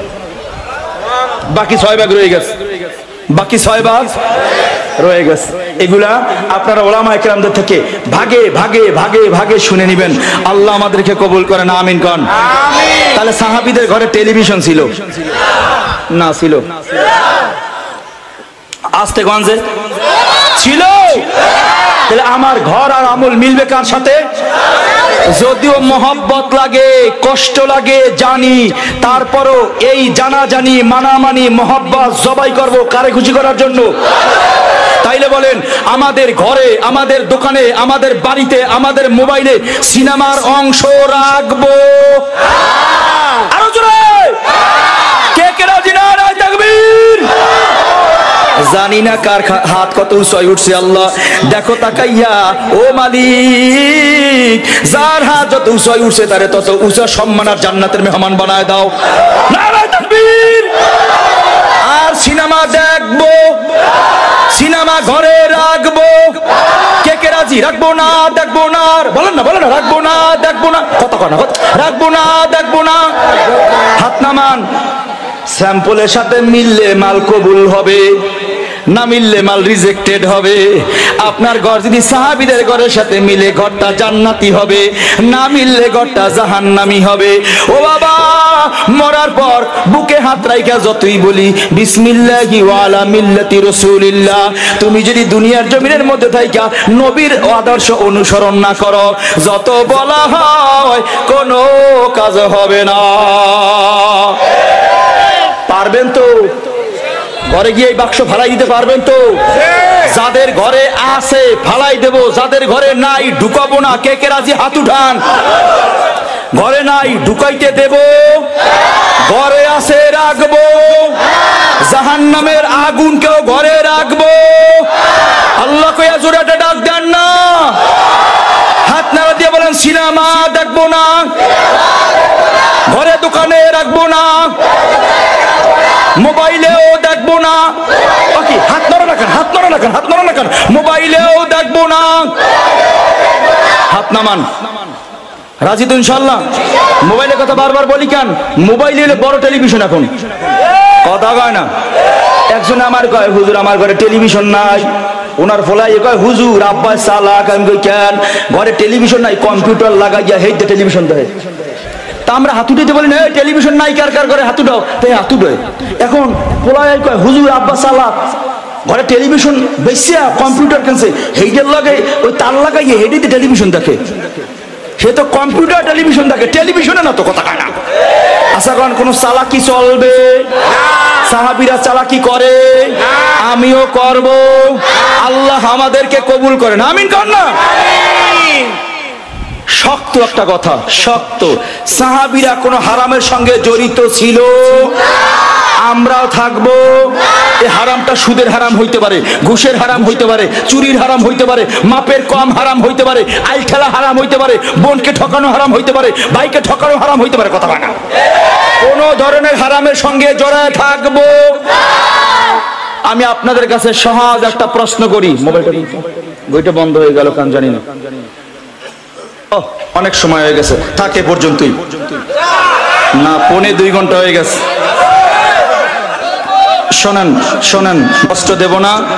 আমি আপনাদের কাছে জিজ্ঞাসা করি, 12টা বন্ধ শোনার দরকার নেই, যা কইতেছি এটা আমল করেন, আল্লাহ কবুল করুক। আমি আপনাদেরকে জিজ্ঞাসা করি, সবাই এটা জবাব দিবেন। আমার আল্লাহ এমন একজন আল্লাহ, যদি চায় গোটা দুনিয়ার সব মানুষকে বিনা হিসাব জান্নাত দিতে পারে, সব মানুষকে জাহান্নামেও দিতে পারে। এজন্য কোনো কৈফিয়ত দেওয়া লাগবে? জবাবদিহিতে আছে। আমার আল্লাহ চাইলে জান্নাতে দিতে পারে, চাইলে জাহান্নামেও ঢুকাই দিতে পারে। আমার আল্লাহ চাইলে সবাইকে বিনা কামাইতে ঘরে বসে খাওয়াইতে পারে কিনা? আচ্ছা, এই এক আল্লাহ, কারো কাছে জবাবদিহিতা নাই, কারো কাছে কোনো প্রশ্ন নাই, যা মনে চায় তাই করতে পারে। এই সব ক্ষমতার মালিক যে, তার নাম কি? আল্লাহ যা মনে চায় তাই করতে। কিন্তু আল্লাহ এরপরও বলে কি, বান্দারে তওবা করবা, জীবনের সব গুনাহ মাফ। কিন্তু বান্দা হকুল ইবাদ, কোন বান্দার হক যদি নষ্ট করো, তোমার জীবনের সব আমি মাফ করতে পারবো। যদি কোনো বান্দার হক নষ্ট করো, ওইটা আমি মাফ করতে পারবো না। খালি ঠিক বা ঠিক কইেন না, কথার ওজন বোঝেন। আল্লাহ কয় আমি পারুম না। যারা বোনের সম্পদ বোনরে এখনো দেন নাই, ওই বোন যতক্ষণ পর্যন্ত মাফ না করবে, আল্লাহ কয় আমিও মাফ করতে পারবো না। বাবা, তাহলে বোনের সম্পদ বোনরে কয়জনে দিলাম? তাহলে এখান থেকে বোঝার বিষয় হলো, আগামী কালকের না হোক, 2-4 দিন, 10 দিন বা 1 মাসের মধ্যে হইলেও বোনের সম্পদ বোনরে বুঝায় দেওয়া দরকার আছে না নাই? কারণ বাজান, যে জান্নাতে যেতে চান, ওই জান্নাতে যাওয়ার পথে কিন্তু বোন বাধা হয়ে দাঁড়াবে। দাঁড়ায় বলবে, আল্লাহ আমি আমার ভাইয়ের প্রতি দাবি আছে, আমি ছাড়ুম না। আমার সম্পদ আমারে দেয় নাই, জোর করে ভোগ দখল করে খাইছে। এ আল্লাহর বান্দারা, আল্লাহ বলবে তাইলে ধরো কি নিবা? কয় নেক নালে ছাড়ুম না, জীবনের সব নেকগুলো বন্ধে দিয়ে তারপর মাপ নেওয়া লাগবে। বাবা, সব নেকগুলো যদি বন্ধে দিয়ে দেন, বোন তো হাসতে হাসতে জান্নাতে চইলা গেল, আমি না জাহান্নামের আসামি হয়ে গেলাম। কথা বুঝতেছেন আমার? তাইলে বলেন, বোনের সম্পদ বন্ধে দেওয়া দরকার আছে না নাই? দিবেন তো ইনশাআল্লাহ? কথা হয় না? আসতে কয় দিবেন তো ইনশাআল্লাহ। নম্বর 2, অনেকেই বিবির দেনমরের টাকা দেই নাই, অনেকেই দেয় নাই। আচ্ছা কোন আপনারা যারা বিবির দেনমর টাকা দেন নাই, আপনার ছেলে আপনারা কোন নিবে না কোন নিবে আমারে? কথা কয় না। তাহলে বিবির দেনমরের টাকা দেওয়া দরকার আছে না নাই? কেমনে দিবেন? ওলামায়ে কেরামদের থেকে মাসালা জেনে নেবেন।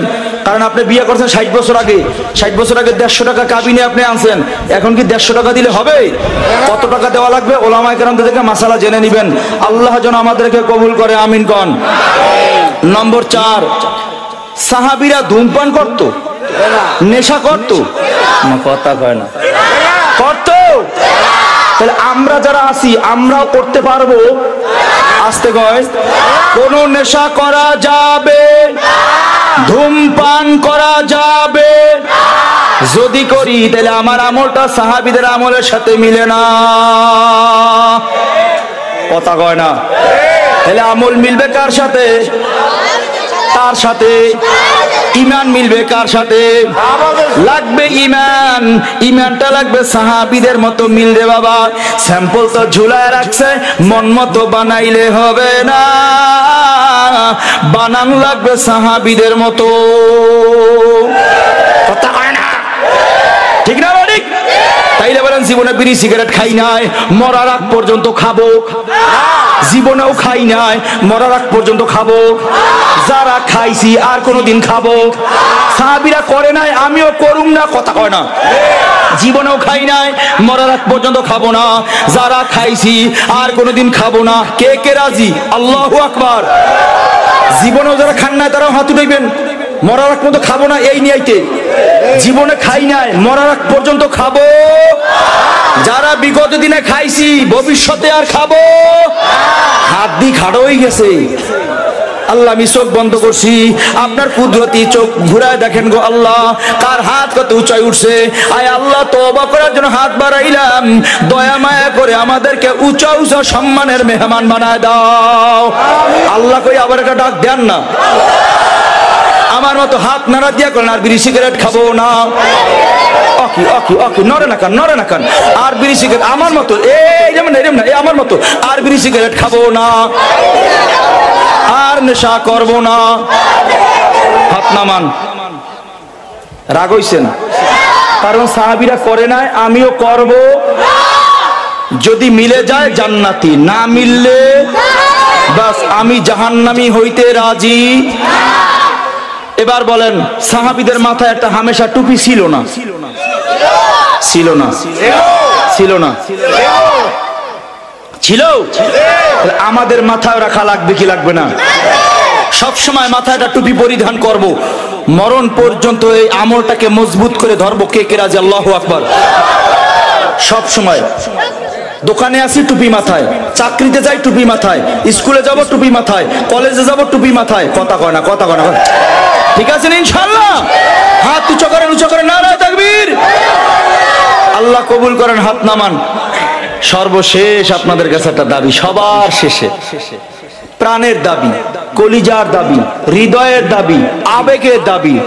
বলেন, যত মাখলুকাত আল্লাহ বানাইছে, কোন মাখলুকে আল্লাহ হাত লাগায় নাই।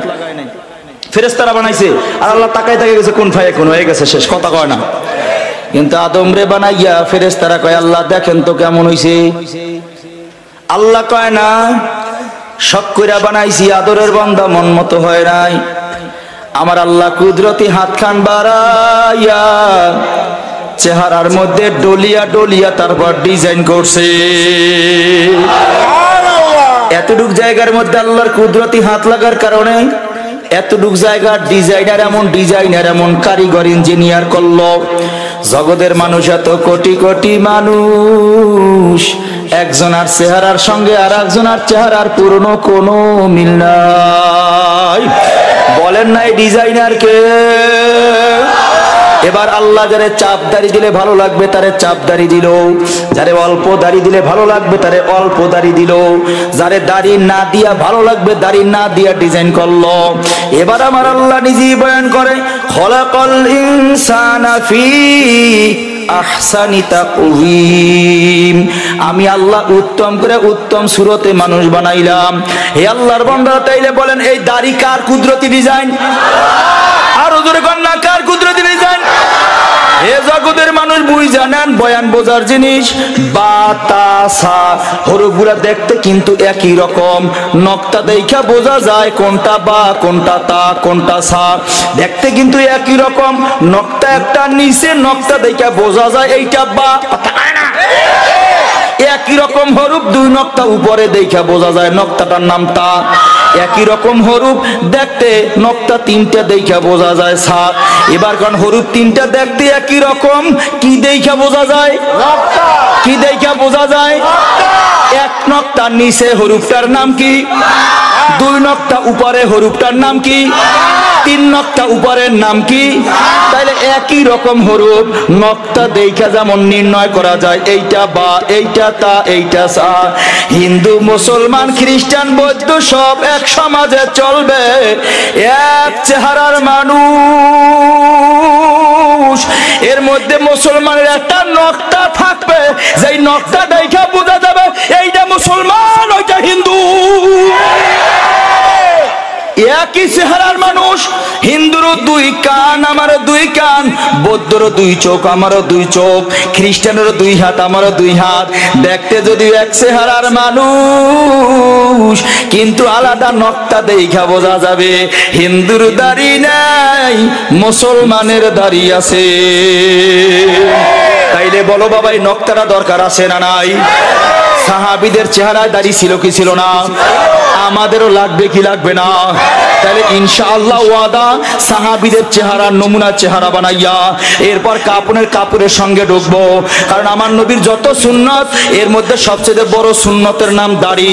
দাড়ির চাইতে বড় সুন্নত আর নাই। মেসওয়াক 24 ঘন্টা করা যায় না, মাথায় টুপি 24 ঘন্টা রাখা যায় না। হে আল্লাহর বান্দারা, 24 ঘন্টা কোনো সুন্নতের আমল করা যায় না, কিন্তু দাড়ি এমন এক সুন্নত। আপনি বাজারে যাইতেছেন, সুন্নত আপনার সাথে সাথে যায়। আপনি ঘুমায় আছেন, সুন্নত আপনার সাথে ঘুমায়। আপনি গোসলে ডুব দিলেন, সুন্নত আপনার সাথে যায়। শুধু তাই নয়, মরণের পরে কাপড়ে পেঁচাইয়া কোন সুন্নত দেয় না। দাড়ি নামক সুন্নত কবরে পর্যন্ত যায়। বলো না বাবা, এমন একটা নমুনা, এমন একটা নকটা, এমন একটা আমল যেটা সাহাবীরা করছে, আমাদেরও করা দরকার আছে না নাই? তাহলে যা ভুল করছি আর করব না। তওবা যখন হয়ে যাবে, আল্লাহ জীবনের গুনাহ মাফ করে দিবে। এমন একটা কবুলিয়াত তওবা করার জন্য কে রাজি আছেন? জীবনের দাড়ি কাটছি আর কাটবো না, কে কে রাজি? আল্লাহু আকবার। দাড়ি কামাইছি আর কামাবো। যাদের দাড়ি আছে তারা না, তারা আপনি মান দাড়ি আছে, দাড়ি কামাইছি আর কামাবো না, তারা হাত উঠান দেখি। বয়ান বোঝার জিনিস, হাত উঠান, হাত উঠান, হাত উঠান। এক মুষ্টির নিচে দাড়ি ছাড়বো না, কাটবো না। এক মুষ্টির নিচে, এক মুষ্টির নিচে। এই এক মুষ্টি কারে কয়? এই আঙ্গুলটা থুতনিতে বাজাইবেন, থুতনিতে এই আঙ্গুলটা, এই বিলে এক মুষ্টি না, এই আঙ্গুলটা থুতনিতে বাজাইয়া এরপরে দাড়িগুলোর ভিতরে রাইখা এবার মুষ্টিবদ্ধ করবেন, দেখবেন এক মুষ্টি হয় কিনা। আমার এই আঙ্গুলটা এক মুষ্টি হয় না, বোঝেন না? মুষ্টিবদ্ধ সিস্টেম বোঝেন না?